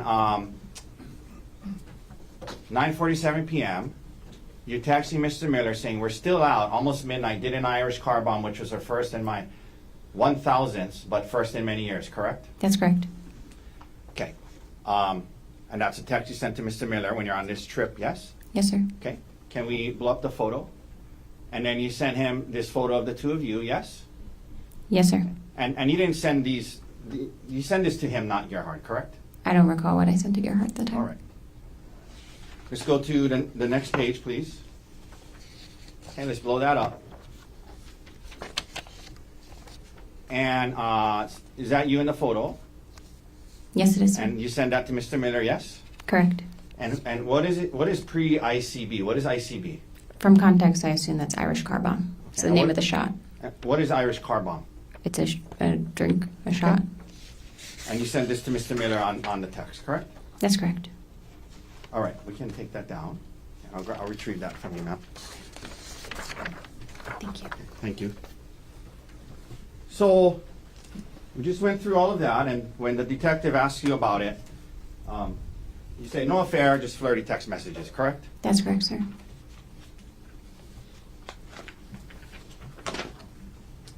Okay, now, it's true, ma'am, that Gerhard took it pretty hard when he found these messages, yes? He was upset, yes. Yeah, and he took, he confronted you when you were on a trip with your friends Gianna and Brian in San Luis Obispo, correct? That's correct, sir. And was that the trip that we were just talking about? Yes. So the day before Gerhard gets there on this couple's trip, that night before, you're sending photos of yourself and your friend to Mr. Miller, correct? That's correct, sir. Okay.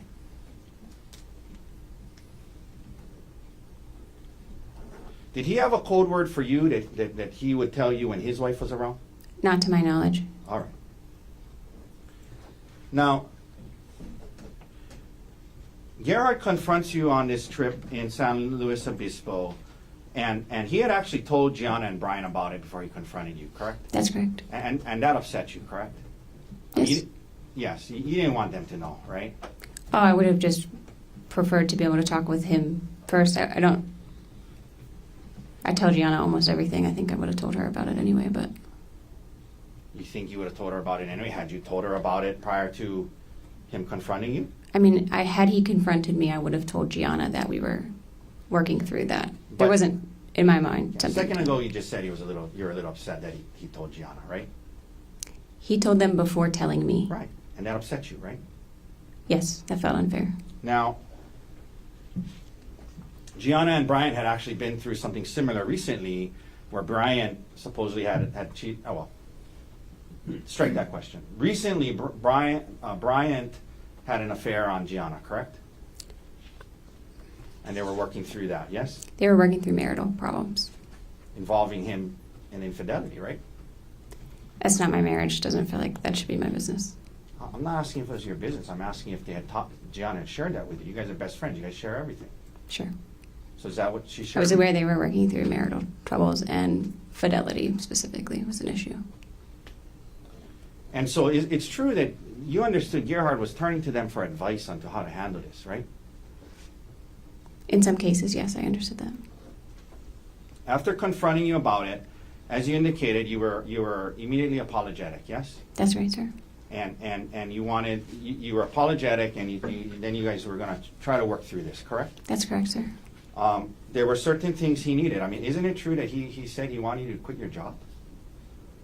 He didn't ask me to quit my job, but he did talk about it for sure. Okay. He did talk to you about quitting your job, correct? Potentially, yes.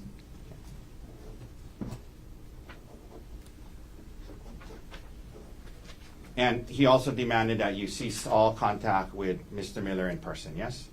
Yes. And in fact, you had a trip planned coming up to Seattle with Mr. Miller that you ended up canceling, yes?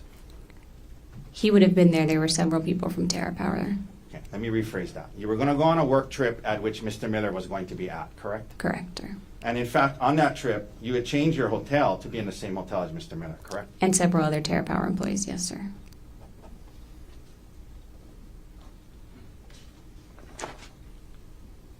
Your job was, well, I'm going to get into it more in a second, but your job was pretty rare and unique, right? Like that you were in the nuclear energy field, correct?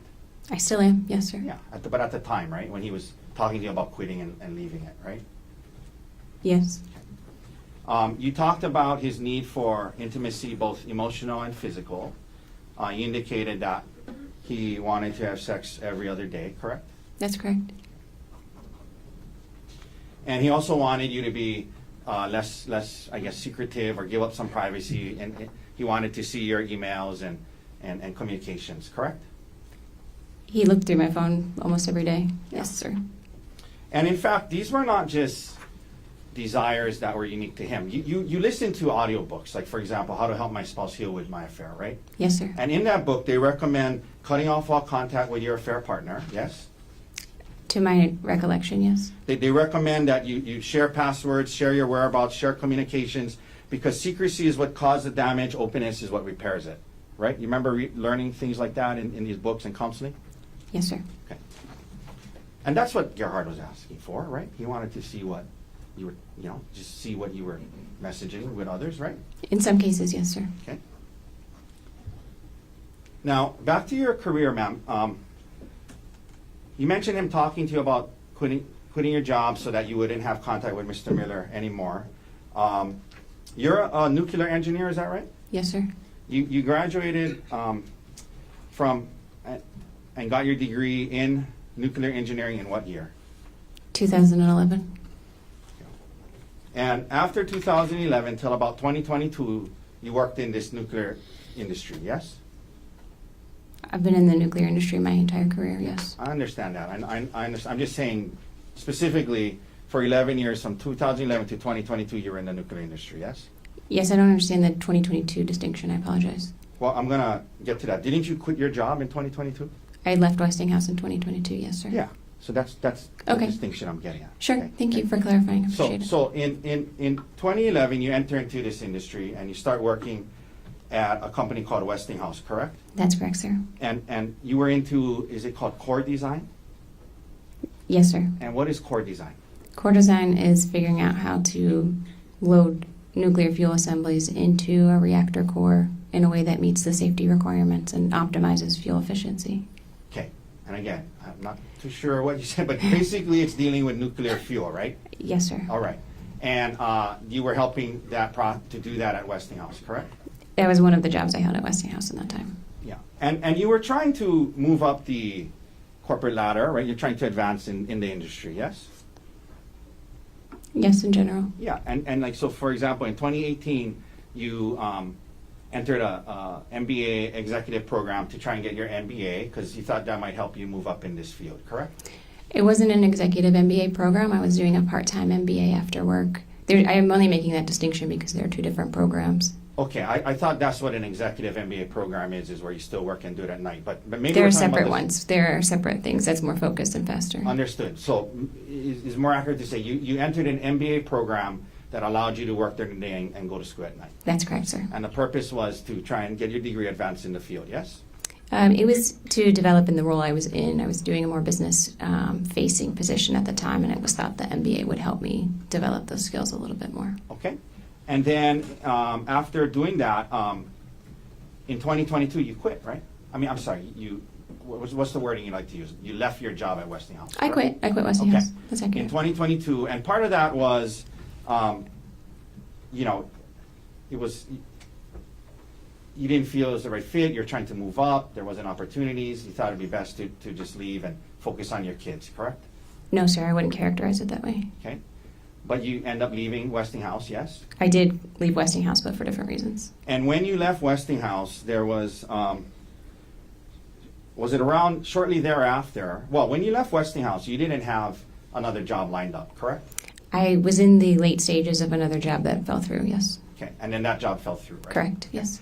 And so when you left Westinghouse, it was after that this conversation, because at this time you guys were living in Pittsburgh, yes? That's correct, sir. And it was after that you guys decided maybe it would be best to move, yes? Yes, sir. And you guys even looked at moving to Australia, correct? That's correct, sir. And you knew that moving to Australia would make it hard for you to continue on in this nuclear energy field, yes?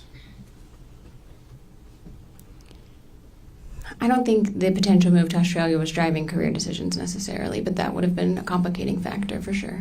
Yeah, moving to Australia would have been a complicating factor, and you guys were considering it, right? That's right. Okay. But they do have like uranium trading and things. And then you guys end up settling on Maui, correct? That's correct. On Hawaii at the time, yeah. Hawaii and then Maui, yes? Correct, sir. And part of that, well, the timing of that, you mentioned your stepson Emil, that's Gerhardt's son, yes? He's my stepson, Gerhardt's son from a previous marriage, yes. Yeah, your stepson, his biological son, yes? That's correct, sir. And the timing of that, the reason you guys could move sooner than you'd planned is because Emil was willing to move to Hawaii with his dad and you, correct? Just to clarify, our original plan was to stay in Pittsburgh until Emil graduated high school. Right. And then he said he would be willing to move depending on where we went. And so we were able to move to Hawaii sooner. I Right. just want to make sure we're saying the same thing. Yeah, we are. Great. We are. So in other words, Emil wanted to come with his dad and you, right? Yes, he wanted to come with us. So now, at some point, and you guys get moved to Maui, and then this opportunity with Terra Power comes up, correct? No, sir, I was employed by Terra Power when I lived in Pittsburgh. Okay. But after you quit the Westinghouse job, right? Yes, I quit Westinghouse, and I was hired by a contract agency called System One, and Okay. on contract to Terra Power starting that September. Okay. But when you move to Maui, you're a contractor for Terra Power. You're not an actual employee of Terra Power, correct? That's correct. And that was in part because you weren't going to live in Seattle. You were going to live in Maui, yes? In part, Terra Power has a distributed workforce, and so depending on the location, they would either be contract employees or they would be full-time employees, is the word you mean for like Yeah. working for Terra Power directly. Right. And you were contract because you were going to live in Maui. In I was part. contract because I lived in Pittsburgh at the time, and then they kept me on contract when I moved to Maui. Let me rephrase. You were on contract because you didn't live in Seattle, right? Yes. Okay.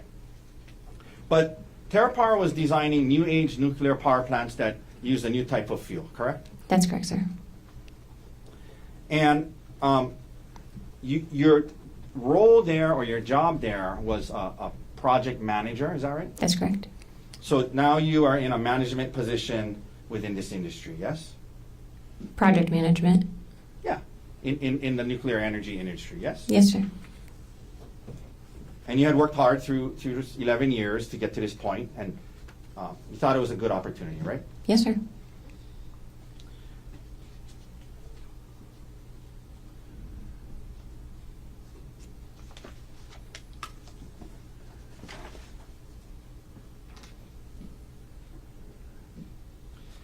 Now, we just talked about Gerhard, when he found out about this, talking to you about leaving so you wouldn't be around Mr. Miller, correct?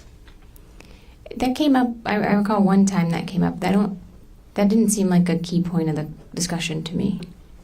But you didn't want to quit your job at TerraPower. That's correct. I did not want to quit my job. I like my job.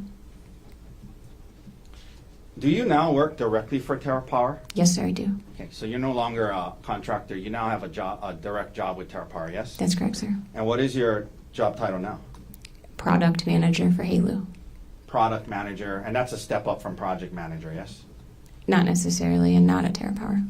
Okay, but now you're a direct employee of TerraPower. I am, yes, sir. And to obtain that, have you committed to move to Seattle at some point? No, sir. Okay, but did they change their setup where now you cannot be there and be a full-time employee? They did, and they have several arrangements with different personnel for that. Okay, so you didn't want to quit your job. You're still at TerraPower to this day, now as product manager, yes? Correct, sir. Okay.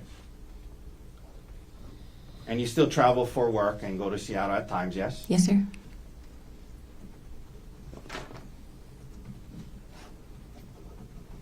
Now, at some point you mentioned engaging in counseling, yes? After the discovery of this communications with Miss Gerhardt's discovery of your communications with Mr. Miller, right? You guys started couples counseling, yes? Yes, sir. And as you indicated, the counseling wasn't just about the affair, it became about the relationship, and you mentioned, his need for intimacy, and it was about the relationship, not just the issues with Mr. Miller, correct? That's correct, sir.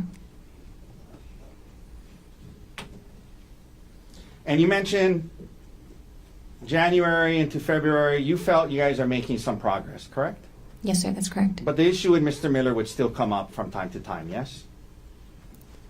Occasionally, I would say occasionally at that time. I have a hard time recalling that in February. Okay.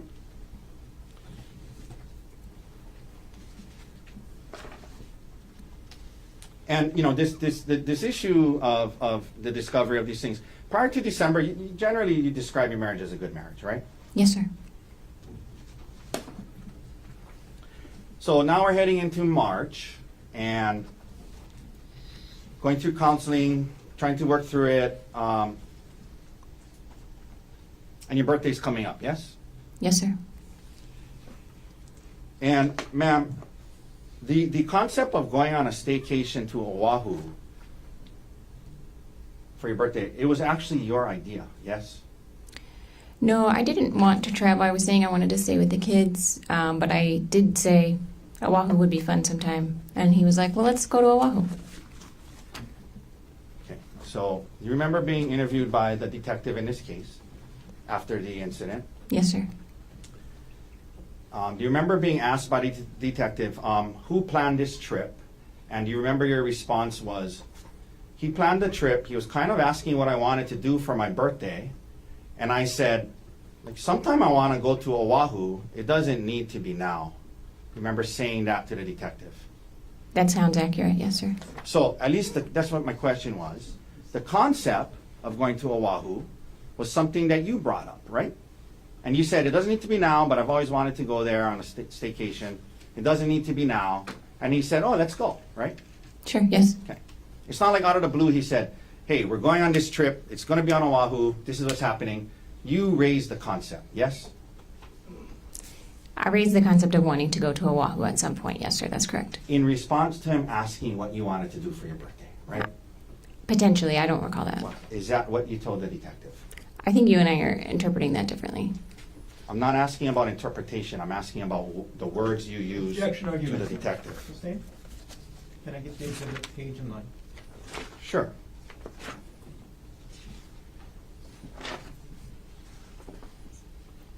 This is exhibit 107, page 5, lines 13 through 15, D107. Ma'am, when the detective asked you who planned this trip, your response was he planned the trip. He was kind of asking what I wanted to do for my birthday, and I said, sometime I want to go to Oahu, but it doesn't need to be now. That's just the words you said to the Yes, detective. you and I agree on that, yes. Okay, thank you. Sure.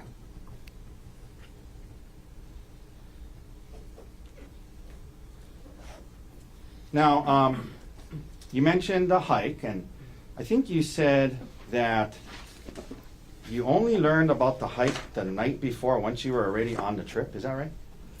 About which specific hike we went on. Okay, but you knew you were going to go on a hike, right? We didn't have, aside from having planned to do the spa and shop around, a hike was kind of up in the air. I don't know that we had, before leaving Maui, definitively settled on going on a hike, sir. Yeah, but the concept of going on a hike came up. That's why you brought stuff, shoes and clothes to go hiking, right? Yes, like I said.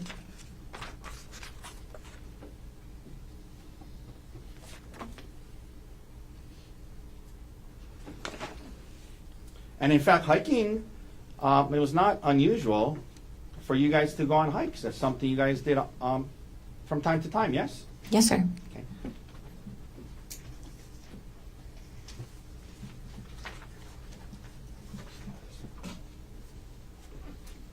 Okay, may I approach with exhibits D158, D160, and D154? Yes. Okay, ma'am, I'm gonna approach. I'm gonna ask you to, I'm gonna hand you D158. Can you, what is that a photo of? That's a photo of you and Gerhart on a hike, correct? That's correct, sir. Okay. Is that a fair and accurate depiction of you and Gerhart on this hike? Yes, sir. And this was on apparently June 2023 in Wailuku, well, at least the top it says Wailuku, right? That's what it says at the top. Yes, sir. Okay, Your Honor, may we admit D158? Mr. Barnes? No objection. And what has been marked for identification as exhibit D158 is received into evidence? Ma'am, same questions with D160. This is, well, it's just one page. And is that a photo of you guys on a hike as well?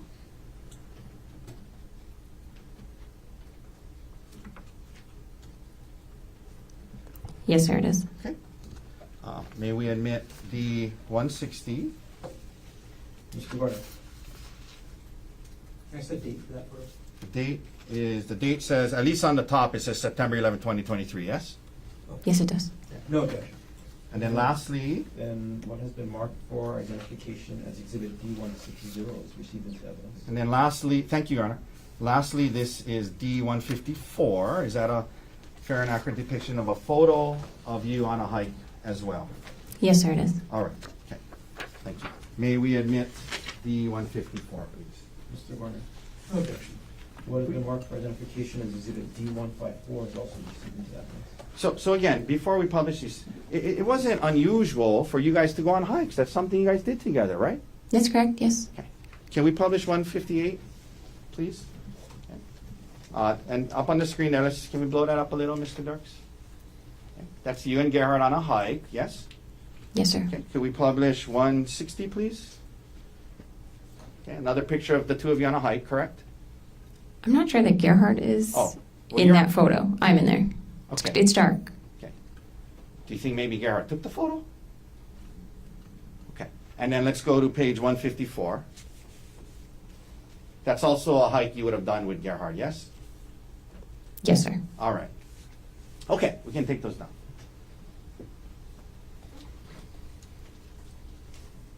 Now, the day of the trip comes, and you guys go to the airport on Maui, presumably together, yes?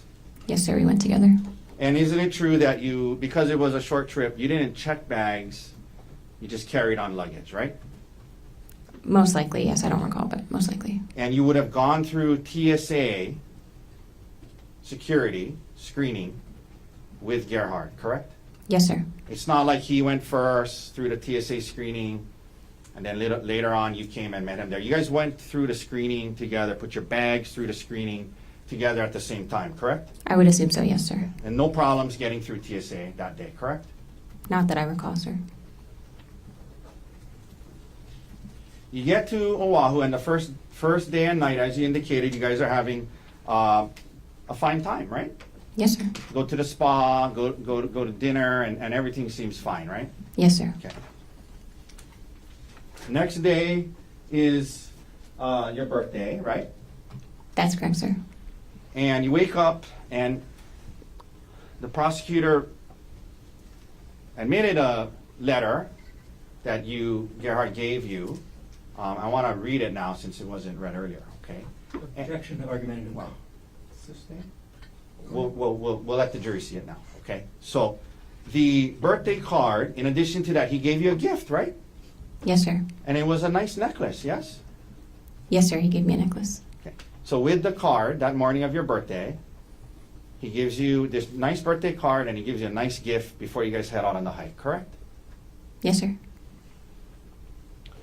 And 1 second, Your Honor, if we could, it's a similar.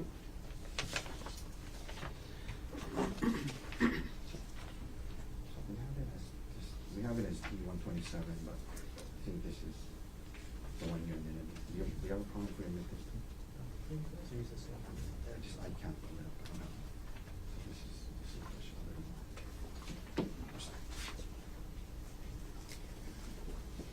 the yeah, is it in there? Okay.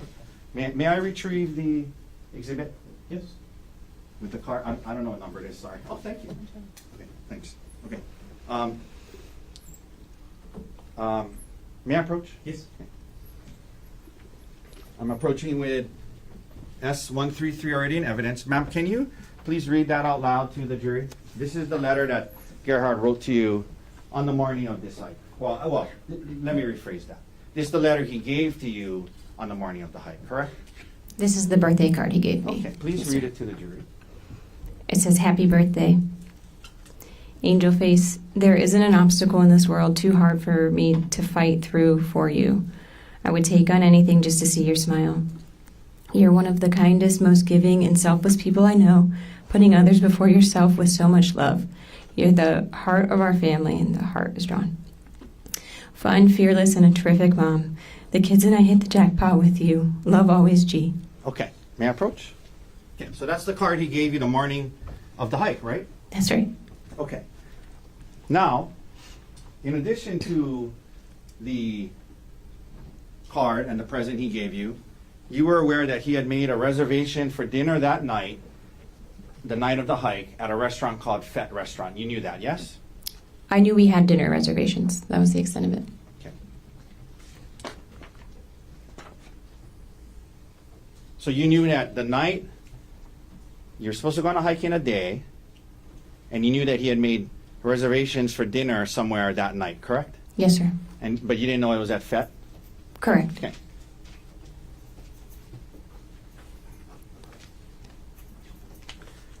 Now, after you guys went downstairs, had coffee in the morning, yes? We had coffee and breakfast in the morning. And then you head to the hike, correct? We went and got a coffee on the way out to at a different place. Okay. And then you had drive to the hike in your rent-a-car, correct? That's correct, sir. Now, this topic of life insurance came up, and the prosecutor showed you one email, but during this time period, you mentioned Gerhard was the one that kind of managed the insurance, finances, taxes, things like that, correct? Gerhart managed our finances. That's correct. Pretty anal guy, yeah, in terms of managing that stuff, right?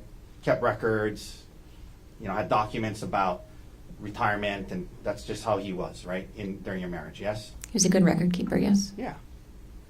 And so, leading up to March,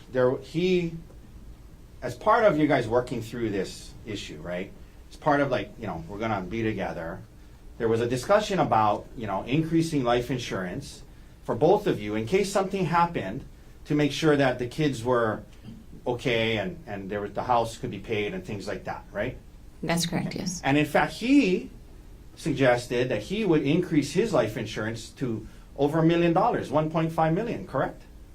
I don't remember the amount of his, but the rationale is correct. We looked at how much money we would need to keep our kids in our home, and based on our pay disparity, he would need a higher life insurance policy than I would need. Yeah, and so you remember telling the detective that yours was closer to 100 and his was closer to $1 million? Yes. Okay. So the effort to do this, he made it a point to make his way more than yours, correct? Again, based on that rationale, yes, sir. The morning of the hike, prior to heading to the hike, Gerhard showed you an email from that morning showing that the second half of his increased life insurance had been confirmed and put into effect that very morning. You remember him showing you that email? I do not, sir. Would seeing that email from that morning help to refresh your memory? Potentially, I'll look at it, sure. May I approach with, I'm not going to admit it. D-116, Your Honor. Thank you. I'm gonna show you this email, and I'm gonna ask you if you recall seeing that the morning of the hike. And when you're done reading it, hand it back to me, and we'll read it to yourself and then hand it back to me. Do you want me to read the email itself? No, Oh, I okay. want you to read it to yourself, and then I'm gonna ask you a question when you're done.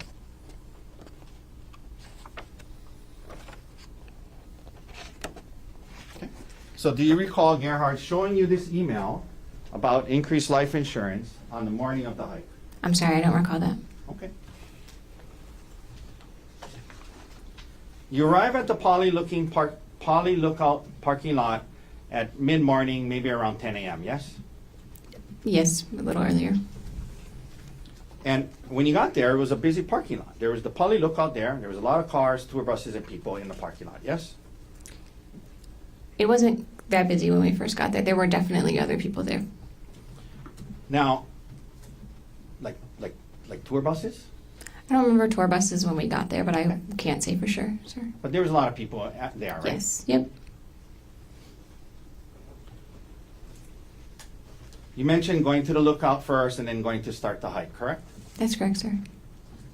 Not too far into the hike, Gerhard leaves you on the trail and he heads up further on the trail on his own, correct? That's correct, sir. And you mentioned today that was because you weren't feeling good about the heights and the cliffs and the heights. You didn't feel good, you didn't want to go on, yes? Yes, sir. You guys have been on hikes and activities involving heights before, yes? Yes, sir.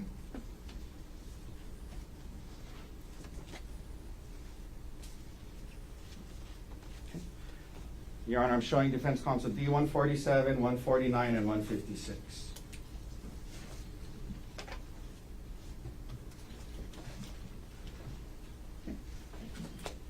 May I approach? Yes. Ma'am, you take a look at D-147. That's a photo of you and a friend going ziplining, correct? That's correct. Is that Gianna? Yes, it is, sir. Is that a fair and accurate depiction of you and your best friend, Gianna? Yes, it is. Your Honor, move to admit D-147. Sorry. Mr. Warner. No objection. You want the mark for identification as Exhibit D-147 is received into evidence? I'll trade with you. Can you give me that one back, please? Sure, sir. D-149, is that a picture of you on a zip line? Yes, sir, it is. Is that a fair and accurate depiction of you, on a zip line? Yes, sir. Your Honor, move to admit D-149. Mr. Warner. No objection. And Lastly, what D- has been marked for identification as Exhibit D-149 is received into evidence? And lastly, D-156. Ma'am, is that a photo of you on a hike? Yes, sir, it is. Move to admit D-156. Mr. Warner. No objection. And what has been marked for identification as D-156 is received into evidence? Let's start, please, with publishing D-147. We're just talking about that day not feeling good about the heights and whatnot. This is a picture of you and Gianna going ziplining, yes? Yes, sir. This is before this incident, correct? Yes, sir. Okay, let's go to D149, please. That's a picture of you on the zip line, yes? Yes, sir. Okay. Let's go to 156. That's a picture of you on a hike from 2023, correct? Yes, it is, sir. Okay. So you were willing to stand there and take a picture that day, correct? Yes, I was. All right, you can take that down. So on this day, you're saying not feeling good about the heights, and that's what caused Gerhard to go off on his own because you were going to stay back, correct? That's why I stopped hiking. Yes, sir. But you do acknowledge that he left you on this trail not very far in from the parking lot, correct? Yes, sir.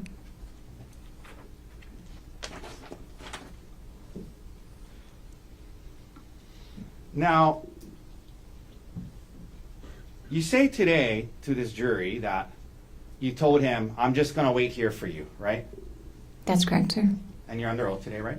Yes, sir, I am. Isn't it true when the detective interviewed you about this situation, when he gets back to you, he says to you, oh, you're still here. Remember telling that to the detective? Not specifically, but that sounds accurate. Okay, well, would seeing the transcript of what you told the detective help to refresh your memory? Sure, but I don't disagree that that happened. So I don't know that I need to look at it, but I will if you would like me to. Well, it depends. So, Sure, let's look at it. Okay, well, let's just, to be fair, and give you a chance to look at it, okay? Thank you. And this is D107, Your Honor, and Mr. Garner. Page 7, lines 1 through 4.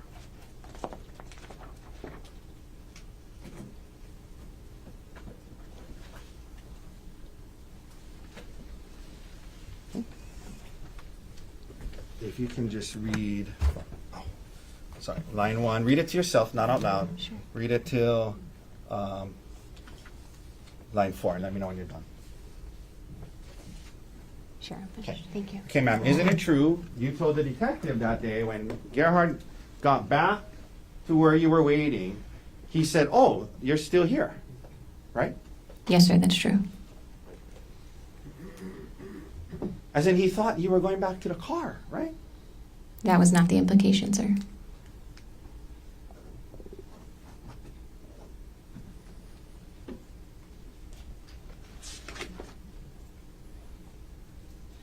But to be clear, the area that you guys stopped was not very far in from the hike, not very far into the hike, not very far in from the busy parking lot, correct?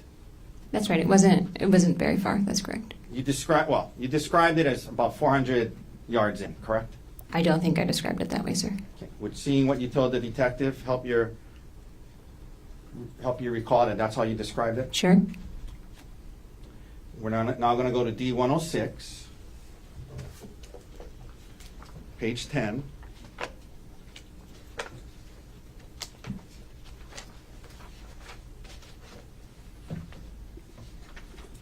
One second.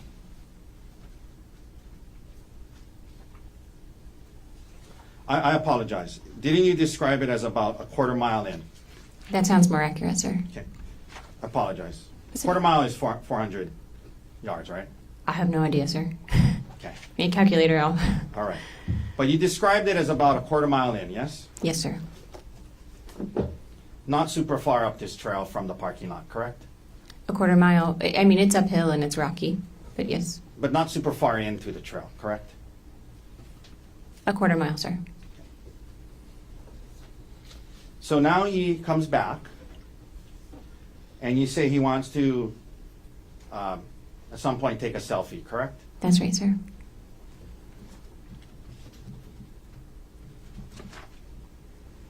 And you don't want to take a selfie where he wants you to take a selfie, correct?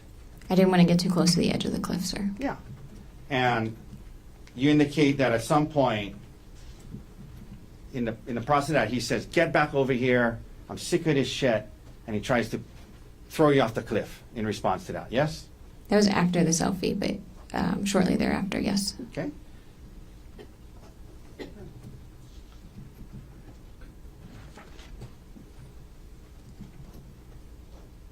And you indicated that when he initially, according to your version of events, when he initially grabs you, Objection argumentative.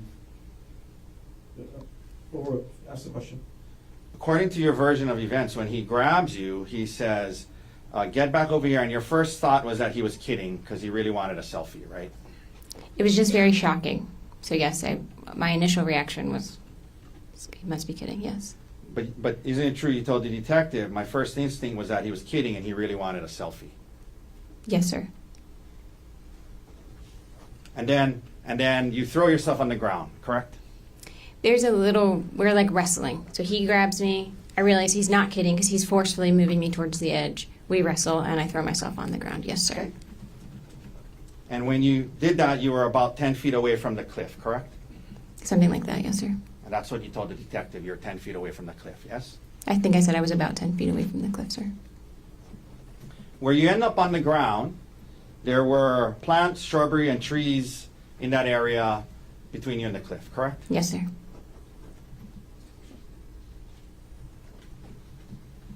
You mentioned now that there's kind of a scuffle or fight going on where you're, I think you said you bit him, you're grabbing his testicles, and there's a scuffle going on, correct?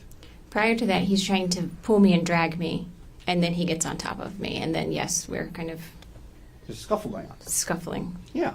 And you're biting him, you're grabbing his testicles, yes? Yes, sir. Now, you said that at some point he has a syringe, correct? Yes, sir. And according to you, you did not see where he grabbed that from. Is that right? That's right, sir. 1 second, Your Honor. 1 second, ma'am.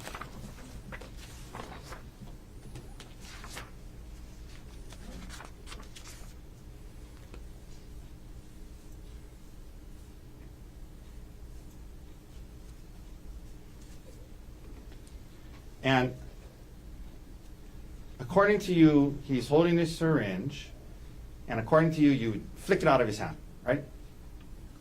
Yes, I swatted his hand and caused him to drop the syringe. Yes, Okay. sir.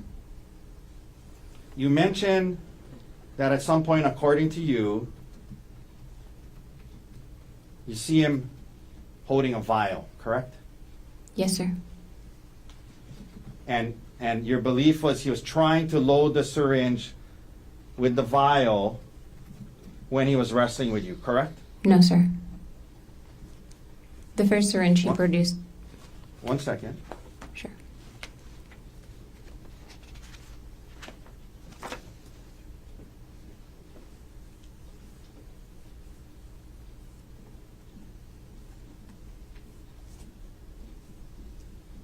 Okay. So you knocked the first syringe. He's getting the second syringe. But you think the vial is because he wants to load the syringe, right? That's right, sir. Right. According to you, this is happening while you're on top. He's on top of you. According to you, there's a kind of a scuffle going on, and he's holding a vial with one hand, reaching for another, into his bag with his other hand, and he's also covering your mouth at some point, right? Yes, sir. If I can explain, he has the vial in his right hand in a closed fist, and so he's using that arm and hand to kind of hold me down. And then when I'm trying to talk to him too, and when I start screaming, he gives up his search for the syringe with his left hand and will hold his hand over my mouth while I scream and then resume looking in his bag. So holding the syringe in one hand. No, sir. That's a vial in his hand. I'm holding the vial with one hand, holding you down with that same hand, according to you, reaching for another thing, then covering your mouth. That's what's going on, according to you, yes? When he's sitting on top of me, so his Right. weight is on me too, sir, yes. And then you guys are having a conversation as well. You discussed that, yes? I don't know that I would call that a conversation, but yes, we were. Now,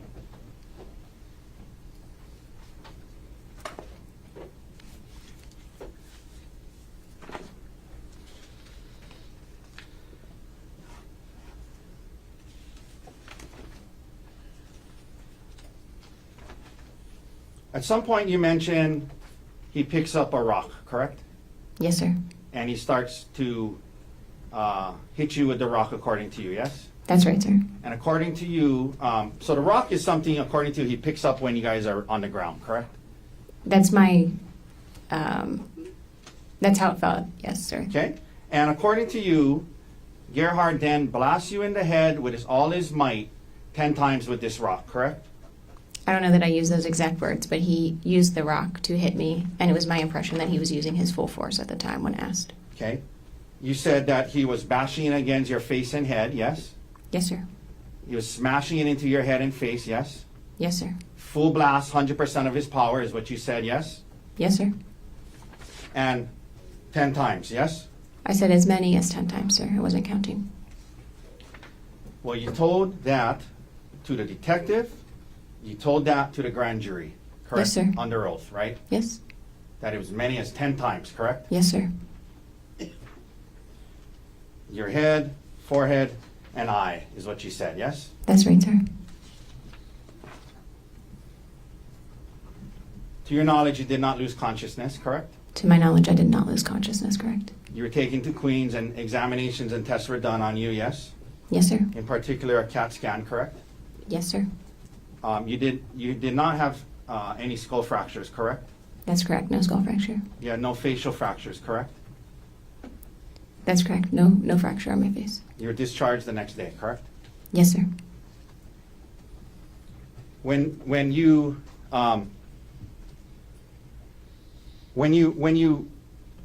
started to head towards where the witnesses were, Gerhard didn't come after you, correct? That's correct, sir. Okay. And they help you down the mountain, and towards the bottom, you actually stand up and walk for the bottom part to get to the wall with their assistance, right? I didn't really walk there. I was holding on to both. I was more carried than walking. But yes, I was Well- upright. Okay, you were more carried than walking. Is that your testimony? Yes, sir. Okay. But you were standing on your 2 feet walking, correct? I was upright. Okay. You were standing on your 2 feet and moving, correct? Downwards, right? With their support. Sure. You were coherent and able to answer questions when the first officer got there, yes? I don't know if I spoke to an officer. I recall talking to an EMT at the bottom. Okay. When you mentioned when the witnesses got there and you're crawling away, you said Gerhard was standing there staring, right? Yes, sir. He was sort of frozen. Yeah. So he saw you, conscious and alive, crawling away, talking and yelling to the witnesses. He saw that, right? Yes, sir.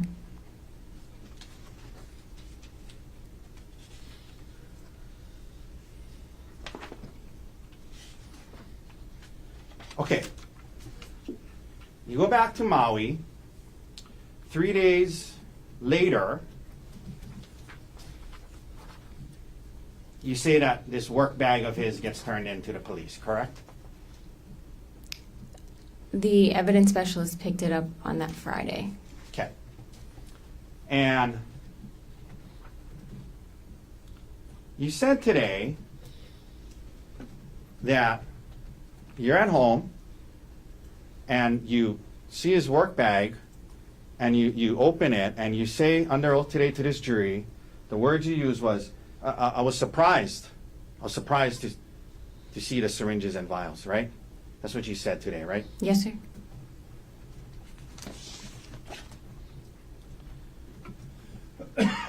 You were aware that work bag was something he kept with him at home and would take to and from the hospital every day. You were aware of that before this incident, correct? Yes, sir. Okay. And in fact, you were aware that he would bring syringes and vial, lidocaine and other stuff and have it at home in case of emergencies, right? Yes, sir. Okay. You knew that before you discovered this work bag, correct? Yes, sir.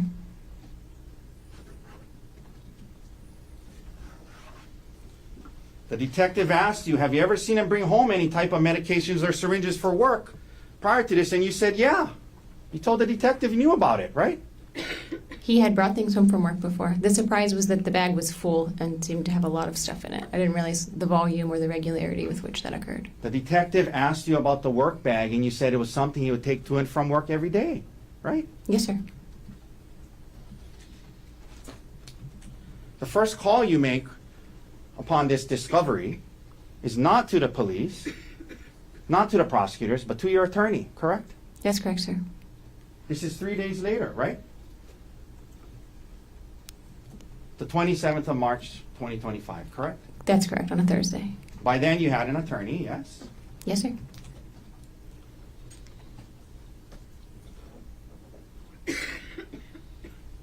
First call you make is to your attorney. He says, we're going to introduce this into the case, and he calls the police, correct? I'm not sure. He says it's relevant. We need to have the police come get it. It's probably relevant.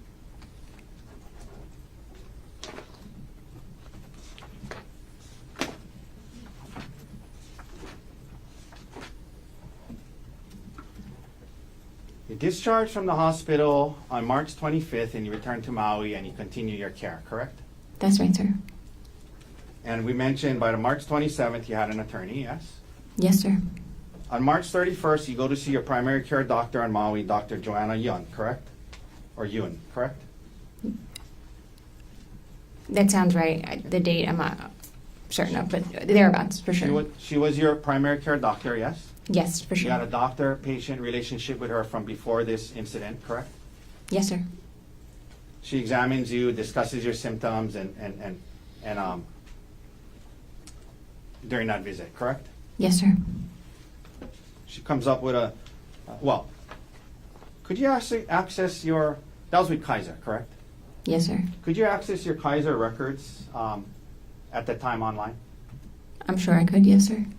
She comes up with a diagnosis list for the visit, and then the next day on April 1st, you email her and you ask her, hey, doctor, do you mind adding traumatic brain injury to your diagnosis list? Objection, rule of completeness. Sustained. I'm going to get to the second part of it. We'll read the exact email.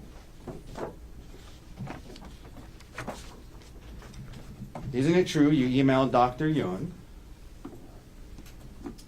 Hi, Dr. Yun, on April 1st, 10 a.m., 10:03 a.m. Would you mind adding either traumatic brain injury or concussion to the diagnosis notes from my appointment on March 31st? I want to make sure the documentation is consistent between my care at Queens and back on Maui.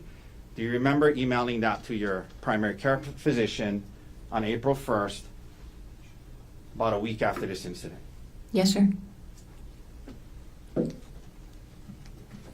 She had not included that on her diagnosis list after your visit, correct? Traumatic brain injury or concussion, correct?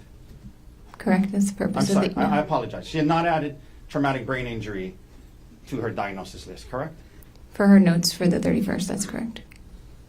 You had an attorney by March 27th, correct? Yes, sir. April 1st, you're emailing your doctor saying, can you please add traumatic brain injury to my diagnosis, correct? Objection, rule of completeness. Cross. Sustained. Partially what you emailed your doctor was, can you add traumatic brain injury to my diagnosis? Yes? Sustained. Okay, I'll read the whole email again.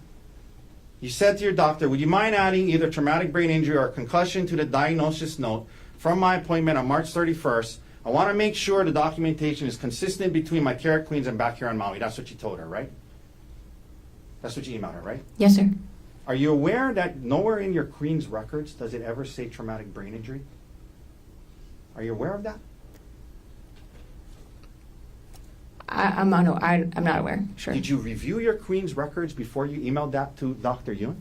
When I met with Dr. Yoon on the Ma'am, 31st, my question is, did you review your Queens records from your stay at Queens before you emailed Dr. Yun on April 1st saying you want to make sure the documentation is consistent between my care at Queens and back here on Maui?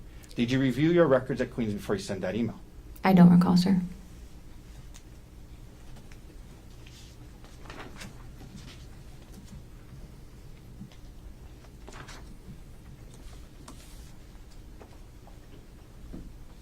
Ma'am, following the incident, well, I'm sorry, prior to the incident, you and Gerhard had joint bank accounts together, correct?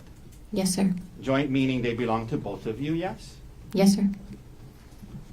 For example, you had a joint saving account with Gerhard with Capital One, yes? Yes, sir. And you admit that back then Gerhard made more money than you, correct? Yes, sir. More of the money in the joint account was from his earnings than yours, yes? Yes, sir. In other words, he put more money into that account than you did, correct? Yes, sir. On March 27th, 3 days after the incident, you opened up, you went on, well, I'm assuming, well, let me ask you this way. You opened up an individual checking account only in your name, without Gerhard being on that, and you moved $123,515.38 from the joint account that belonged to both of you, and you moved that money into your individual account, correct? I moved a large amount of money. The exact dollars I'm not sure of, but it is in that ballpark, sir. In the ballpark of 120, 130 grand, right? For sure, yes, sir. And you didn't ask Gerhard's permission to do that, did you? That's correct, I did not. Okay. Now, you didn't take half of it and leave half of it for him, did you? No, sir. Okay. Is that something you did online, Yes, sir. in front of a computer, Yes, sir. logged on, Yes, sir. created your own new account, I made a new bank account, yes, Yeah. sir. online, right? Yes, sir. Okay. 3 days after the incident, correct? Yes, sir. Did that by yourself, right? Yes, sir.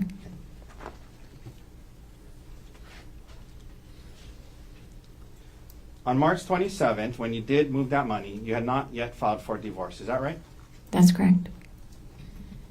You were planning to do so, correct? Yes, sir.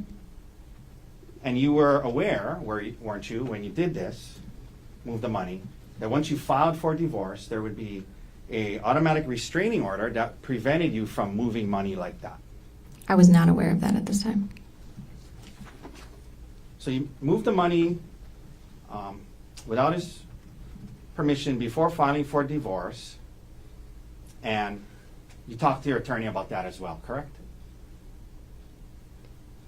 I talked to my attorney about whether or not I was allowed to move money from a joint bank account. Okay. Yes, sir. Now, and he told you you can so long as you don't file for divorce yet, right? He did not say that, sir. Later on, when you were asked about this, you indicated to the prosecutors that you did it because, in part, there was a need to pay back your parents $85,000 from a loan that they had given you and Gerhard, correct? That's what you told the prosecutors, that partly why you moved that money, partially, was because you wanted to, there was a loan your parents had given you and Gerhard for $85,000, and you wanted to pay them back with the money you moved, yes? Yes, sir. Okay. And your parents were not in a rush to get paid, correct? You guys had been paying them off slowly, correct? Prior to this, we had been paying them off slowly. That's correct, sir. And in fact, isn't it true that later on when you filed for divorce and you and your divorce attorney tried to get access to Gerhard's retirement accounts, one of the things that was stated in that proceeding was that you had been making ends meet by seeking the financial support of your family, meaning your parents. You remember asserting that to the family court in your divorce case? Yes, sir. I remember that. Okay. So in the family court divorce case, you're indicating that your parents are helping you get by financially, but in response to this money, this thing about moving the money, you said that you need to pay them back the 85 grand right away, correct? At the time when I paid them back, I did not know that they were going to be in a financial position to help me in the way they are now. Did they say to you when you told them, hey, here's the 85 grand, did they say to you, hold on to it, use it, you're going to need help? No, sir. And by the way, this online banking that you did on the 27th of March, online, created your new account, moved the money. On the 27th of March, I guess that was 4 days before you asked your primary care doctor to add traumatic brain injury to your diagnosis, correct? Objection, rule of completeness. Sustained. At the time you moved the money, on March 27th, that was 4 days sat down at a computer, logged onto it, opened up your online banking, created a new account, moved the money from the joint to that one, new one. That was 4 days before you emailed your primary care doctor asking her to add traumatic brain injury and concussion to your diagnosis list, correct? I'm not sure of the exact date of the bank account, but yes, in general, that's correct.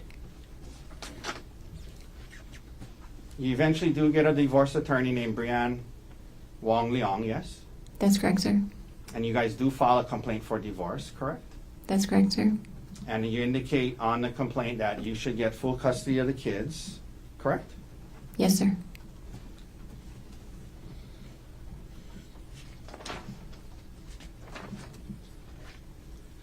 Emil, his son, your stepson, continues to live with you to this day, yes? That's correct, sir. While the case was pending,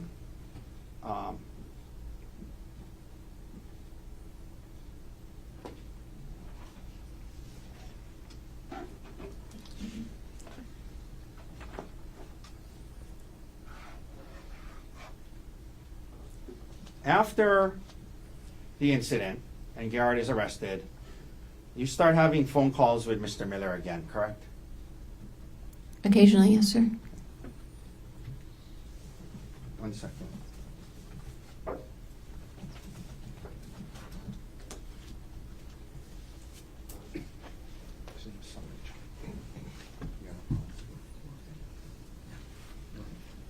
Your Honor, at this time, we'd like to admit D-184. It's a summary chart from the phone records of Ms. Konig in this case, D-184. I believe the prosecutor had a chance to examine it for accuracy. Mr. Garner, with respect to the proffer, No objection. was the mark for identification as exhibit D-184 is received into evidence? May I approach? Yes. I'm approaching you with what's called D-184. I'll represent to you that from your phone records in this case, a summary chart was made that summarizes what was in your phone records. And if you could please turn to what is the third page.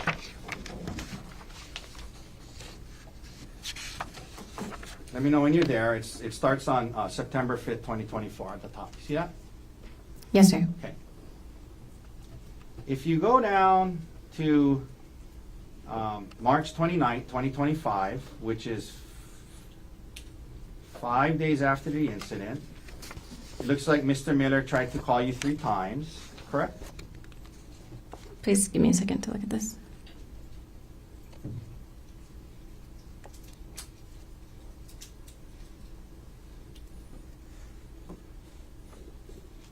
Some of them don't look different. I'm not sure what the Oh, I columns are. apologize. You know what? You might be right. He attempts to. It's repetitive, but he tries to call you on the March 29th, 2025. Yes. That's correct. March and 29th. then, yes. And then at 23:51, it looks like the two of you have a 13-minute phone call. Yes. At least according to the phone records, right? Just a second, please. Number. If you go to the left-hand marking, number 620. Yes, sir. And that was with his personal cell phone, correct? I'm not sure which numbers, but how it's marked, that's how it seems. And then again on April 22nd, there's another call that's 31 minutes 36 seconds long on 8/14, correct? Yes, sir. Okay. And then there's other calls, but that's all the ones I'm going to talk about right now. You can hand that back to me. Thank you, sir.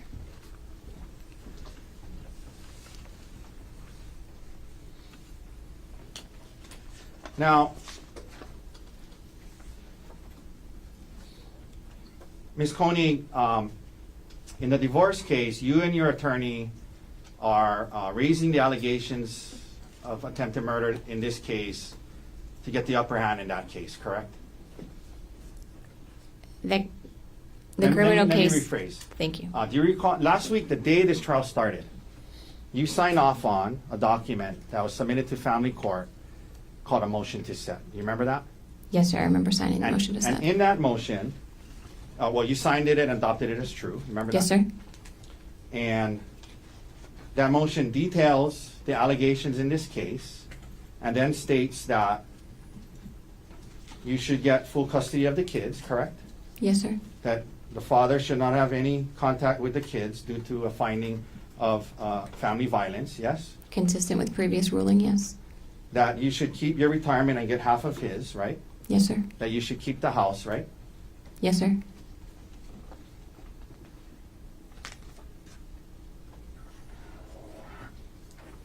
Okay. Good afternoon, Ms. Konig. I know it's been a long morning. I only have two quick follow-ups that I forgot to ask you about earlier. You know, you mentioned when I was asking you about the fact that you were using WhatsApp to communicate with Mr. Miller instead of, you know, your phone or email, text messages on your phone or email. I think you indicated, well, you would use WhatsApp to talk to other people at work from time to time too, correct?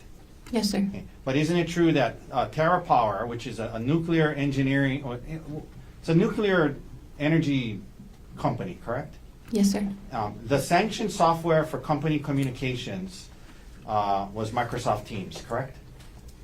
They provide Microsoft Teams for us, yes. Right, and that's how they wanted you to message each other because it's a secure communication network, right? Not exclusively. We're instructed to use encrypted messaging when we talk about work. You were instructed to use encrypted messaging, right? Yes, sir, which iMessage counts, and so does WhatsApp. Now, in August of 2024, you went on a trip to South Africa with Mr. Miller, correct? And another TerraPower employee, yes, sir. I didn't ask that. I asked if Mr. Miller went on that trip with you, yes or no? Yes, he did, sir. And in fact, not only did he go on that trip with you, he advocated for you to be able to go on that trip with him, yes? He helped set the group of people going, yes, sir. And he specifically got you to be able to go on that trip with him, yes? I don't know the answer to that, sir. Do you recall messaging him on WhatsApp on October 30th and saying, I know I said it earlier, but I sincerely appreciate you getting me on this trip? Do you remember messaging that to Mr. Miller in August after this trip? Yes, sir.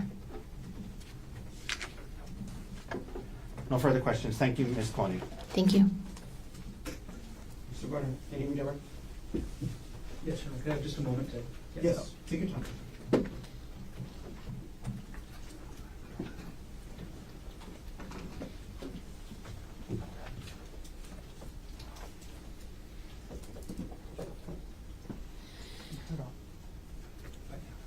It's off.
Okay. Good afternoon, Ariel. Hi, Joe. Thanks for giving me a moment. Sure. Okay. You were asked earlier this morning about what you told to the detective about whether this was an affair or not. Why did you describe what happened to the detective in the way you did? When everything happened, Gerhart and I talked in couples therapy and discussed whether or not this was, quote unquote, an emotional affair. And we determined that it felt like an affair to Gerhart, an emotional affair to Gerhart. And so that's how we treated it in couples counseling. But in the traditional sense of an affair, aka sex or something like that, I would not say it was an affair. And that's why I answered that way to the detective. So was there anything physical? at all? Nothing, no. The text on December 9th, 2024 that Mr. Otake asked you about, was that the first time the defendant confronted you? I'm sorry, can you remind me the text that you're referencing, Joel? I apologize. Oh, no problem. It was a text message that you were asked about this morning and essentially took responsibility for the, quote, secret affair. I understand. No, that was not the first time that we had talked about that, no. Okay, so was the first time the defendant confronted you in person or by text message? It was in person. Okay. And then, if you remember, approximately how much later did this text message come in? This would have been about a week later, I think. Moving on a little bit, you were asked about a VPN service. Can you explain, one, what a VPN is, if you know? VPN is virtual private network. I'm not an IT specialist. How did you use the VPN that you were asked about in this case? I actually did not use a VPN. The only time I use a VPN is for work. The VPN that was sent to me was in reference to being able to watch locally syndicated football games. So I grew up in Pittsburgh, watched the Steelers, but it's hard to watch them in Maui. A VPN would allow you to change your location to get local networks. Got it. Okay.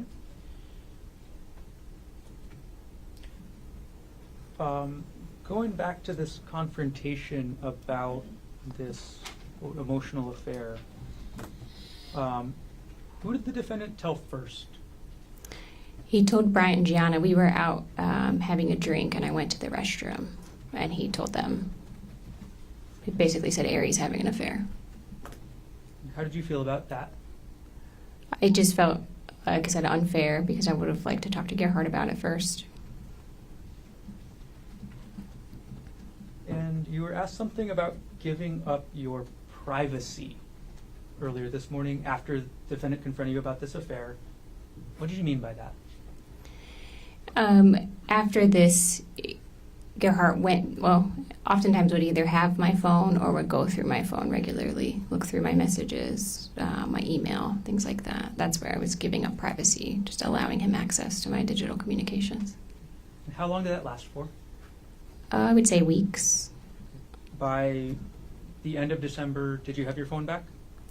Yes, and honestly, it was just the beginning of December where I didn't have my phone most of the time. By the end of December, I had my phone. It would just be that he would go through it. Okay. And how long did the defendant keep going through your phone after this came out? I don't recall. I think maybe periodically, still in January, potentially.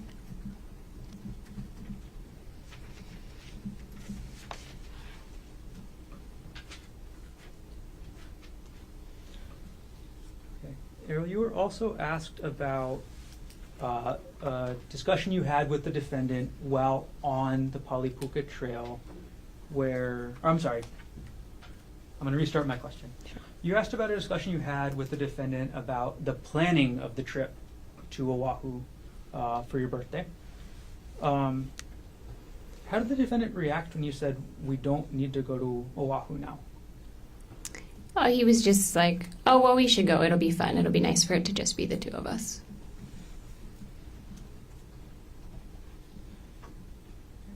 Just a couple more things to follow up on.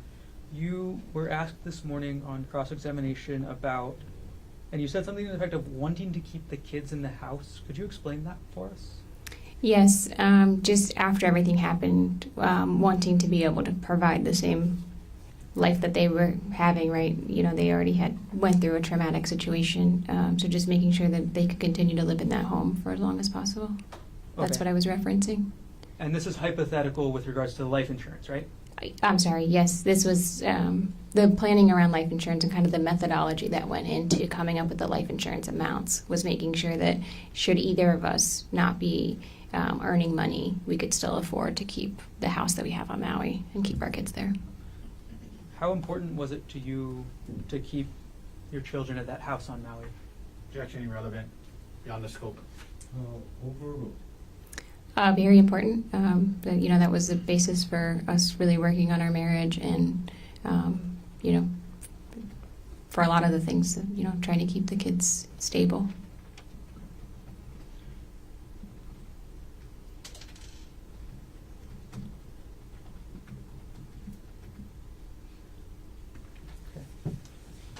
Now, Ariel, you were asked about a comment.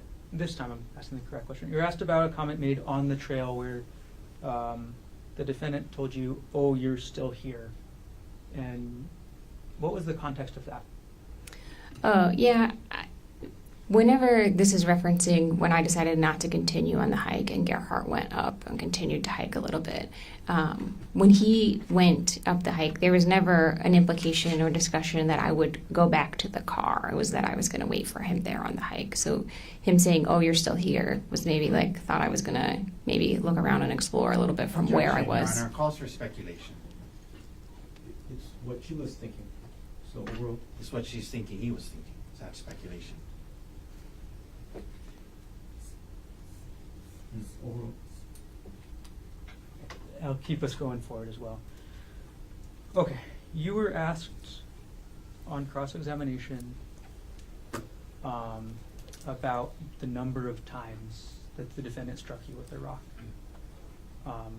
Do you know the exact number? No, sir.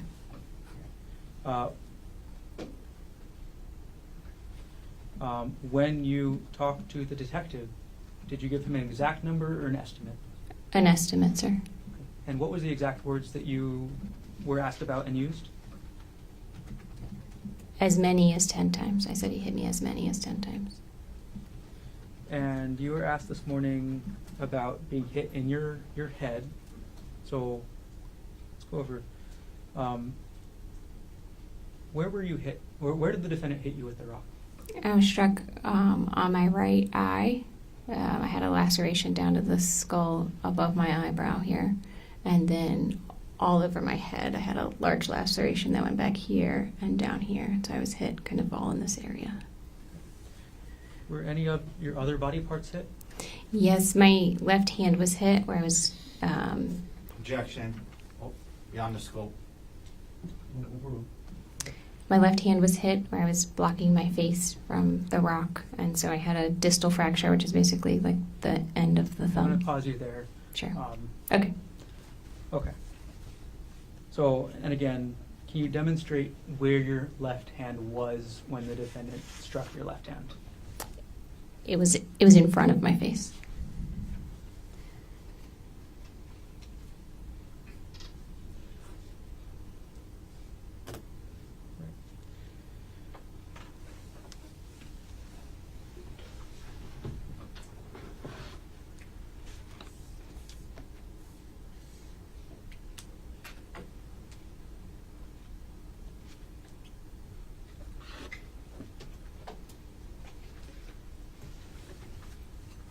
Ariel, I'm going to show defense counsel what will be marked as State's Exhibit number 88, previously provided. And I'm going to ask to approach.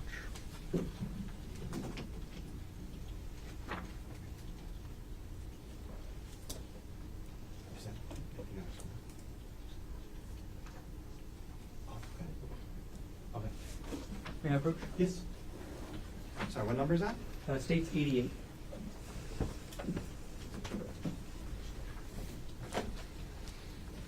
Ariel, I've just handed you what's going to be marked as State's Exhibit 88. What, do you recognize what that is? Yes, sir. Okay, what is that? This is Gerhardt's work bag. Is that the same work bag that the police recovered from your home on Maui? Yes. Okay, thank you. I'm going to retrieve the exhibit from you now. Thank you. Sorry, thank you.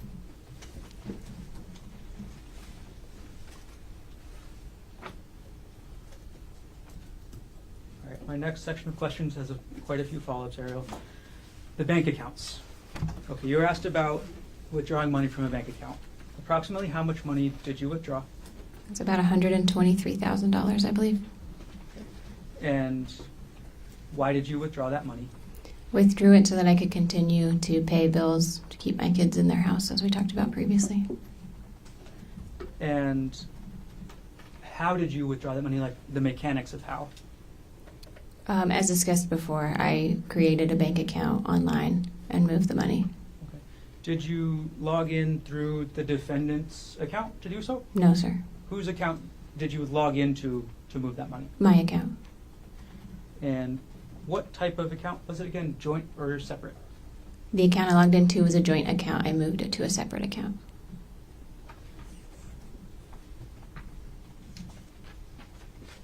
And what did you spend the money on? Spent the money on her mortgage. Should I talk through like approximate values? Yeah, why don't you give us an estimate of where that money went? Sure. Okay, so if you just take like some of the big hitter items, my mortgage is $8,000 a month. My HOA is just over $300 a month. I have a car payment that's just under $400 a month. I have a solar loan on the house that's about $800 a month. So that's $9,500 roughly. And then I pay about $4,000 a month in childcare for my youngest. So that's $13,500 a month. So in 10 months, that's $135,000. Okay. Now, you were asked about a loan that you paid back. Can you explain that? Yes, Gerhart and I had previously taken a loan from my parents, a personal loan, to pay back costs associated with a home construction project we did in Pittsburgh. And so it was kind of a long-standing loan from them. And at the time, I wasn't sure what was going to happen financially, and I wanted to make sure that their retirement wasn't going to be impacted by this. Okay, when you say at the time. Right after the attack and everything. And did you settle any other debts? I did. I paid off Gerhardt's outstanding credit card balances, just so those wouldn't be overdue. Again, that was joint marital debt, so I tried to pay down joint marital debt. Okay. Do you remember how much of that joint marital credit card debt you paid off? I don't remember the values. I apologize. Okay. If you were to see your bank statements again, would you be able to remember? Yes. Okay. I'm going to approach with what's been marked as states 156.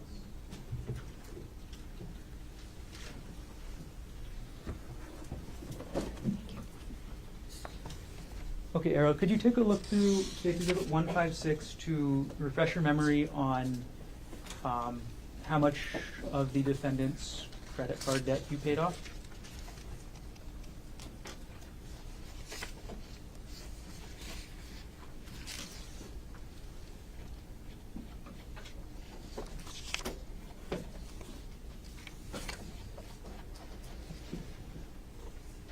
And when you've reviewed, let me know. Sure.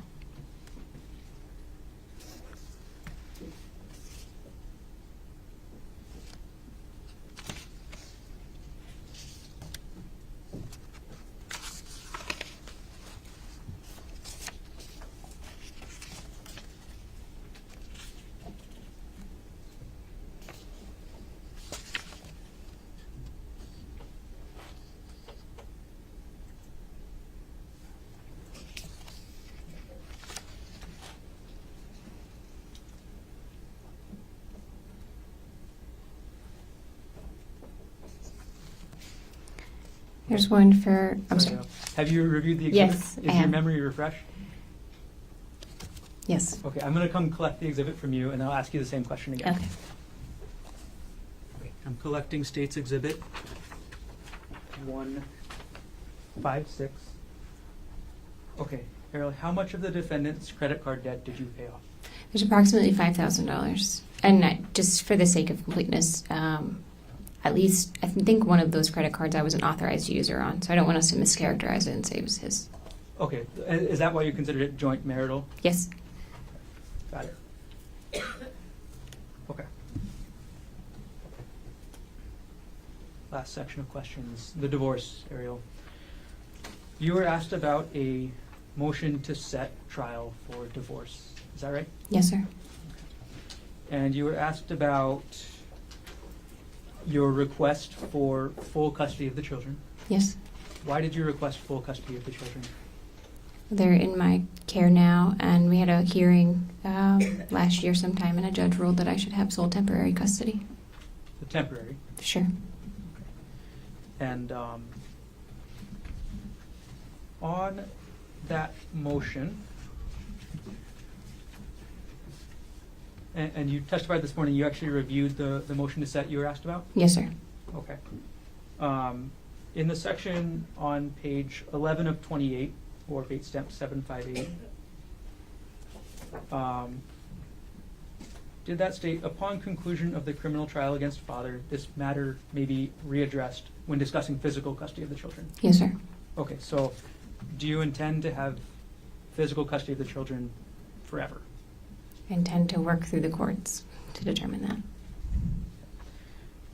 And with regards to your request for the house and the retirement accounts, why did you request those? The house also comes with the mortgage against it, so I basically requested that I have kind of the current state of things in Maui. So it's a house with a mortgage and a solar loan. Again, to try to keep my children in a stable environment. That's the house that they're used to living in, and the school district that they're used to, and the neighborhood they're used to. And then the split of the retirement account was, again, based on discussions with my divorce attorney and what would be reasonable in lieu of any kind of child support. I'm sorry? I thought we were just getting to hearsay, but that's fine. Okay.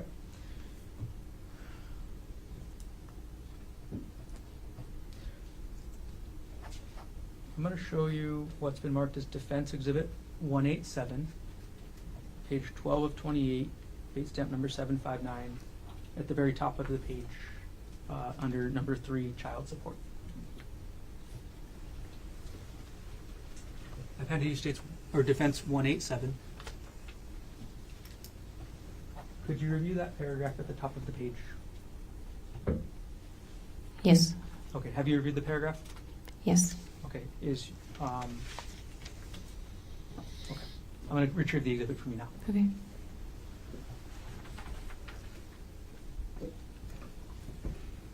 Ariel, why did you request the house and the defendant's, part of the defendant's retirement accounts? Since he can't earn his previous income, he would be unable, it's unlikely that he'd be unable to pay child support that would keep their standard of living the way it was previously. Okay. Understood.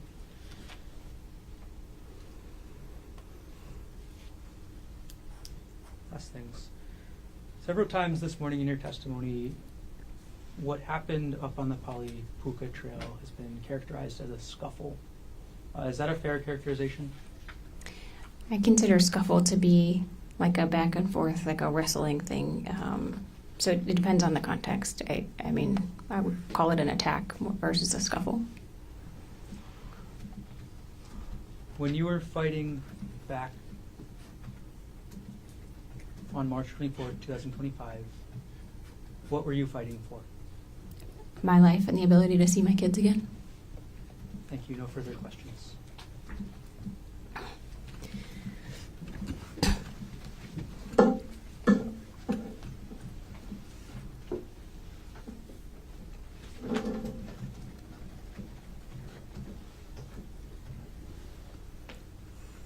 Mr. Otake, recross based on what was asked on redirect.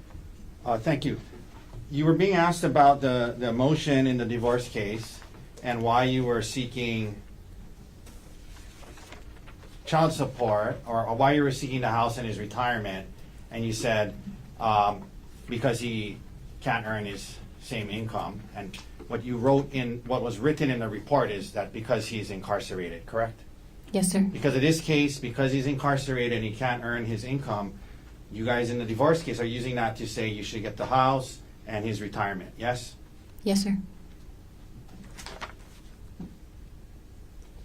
You indicated when you were asked about physical custody, prosecutor pointed out that you have temporary physical custody, you're seeking physical custody, but it was written in that motion, upon conclusion of the criminal trial against father, this matter may be readdressed, correct? Yes, sir. Meaning you understand if he's found not guilty, it can be readdressed and he can try to get physical custody of the kids, right? Yes, sir. I understand that. And if he's contrary to that, found guilty, you know that he's not going to be able to have custody of the kids, right? Yes, sir.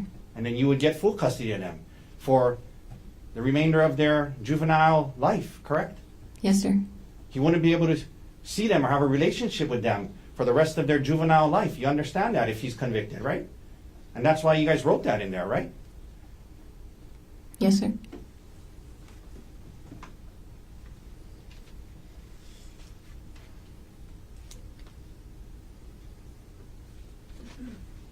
Because of him being incarcerated. He wouldn't be able to see them, or he wouldn't be able to have custody of them till they're adults. Cumulative. Sustained.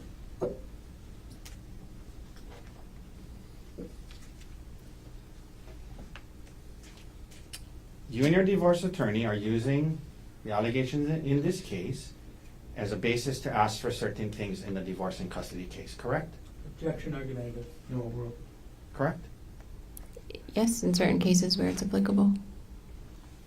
You were asked about this idea again about it being an emotional affair, emotional infidelity, and that's how you and Gerhart talked about it and described it, correct?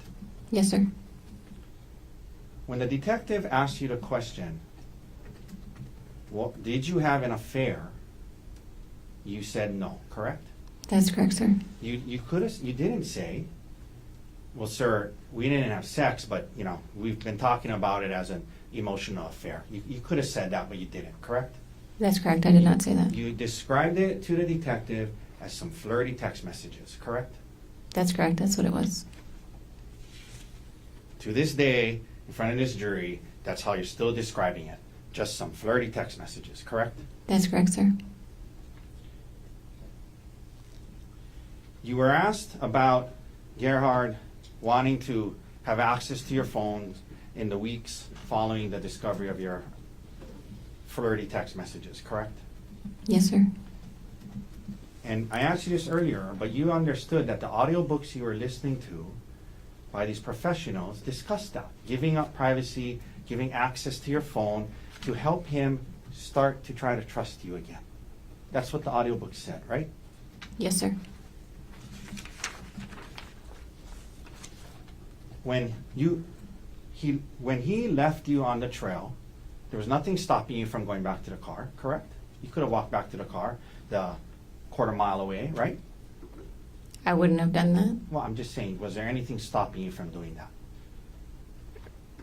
Nothing was physically stopping me from doing that. The expectation with Gerhart was not that I was going to leave him there. That's what I mean.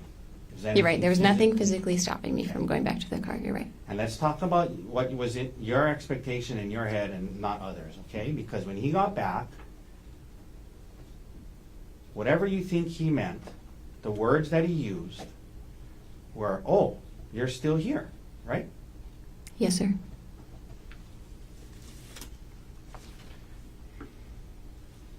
Let me, so you were asked about the number of times you're hit with a rock, and you told the grand jury as many as 10 times, yes? Yes, sir. You told the detective as many as 10 times, yes? Yes, sir. But today you're saying you don't know how many times you were hit, correct? I said as many as 10 times. I'm asking you to, that's what you said to the grand jury, and that's what you said to the detective. Today on redirect, when you were asked about that, your words were, I don't know how many times I was hit, correct? Objection misstates the testimony. No, overruled. That's what you just said. I don't know how many times I was hit, right? I don't know an exact number of times that I was hit. The credit card that you were paying off, at least some of that was a joint credit card that you were on as well, correct? As stated, yes.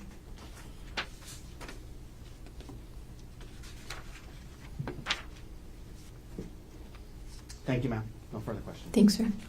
Any other questions? No, thank you. Ms. Konig, thank you very much for being here. You can sit down. Again, watch that first time. Thank you, Your Honor.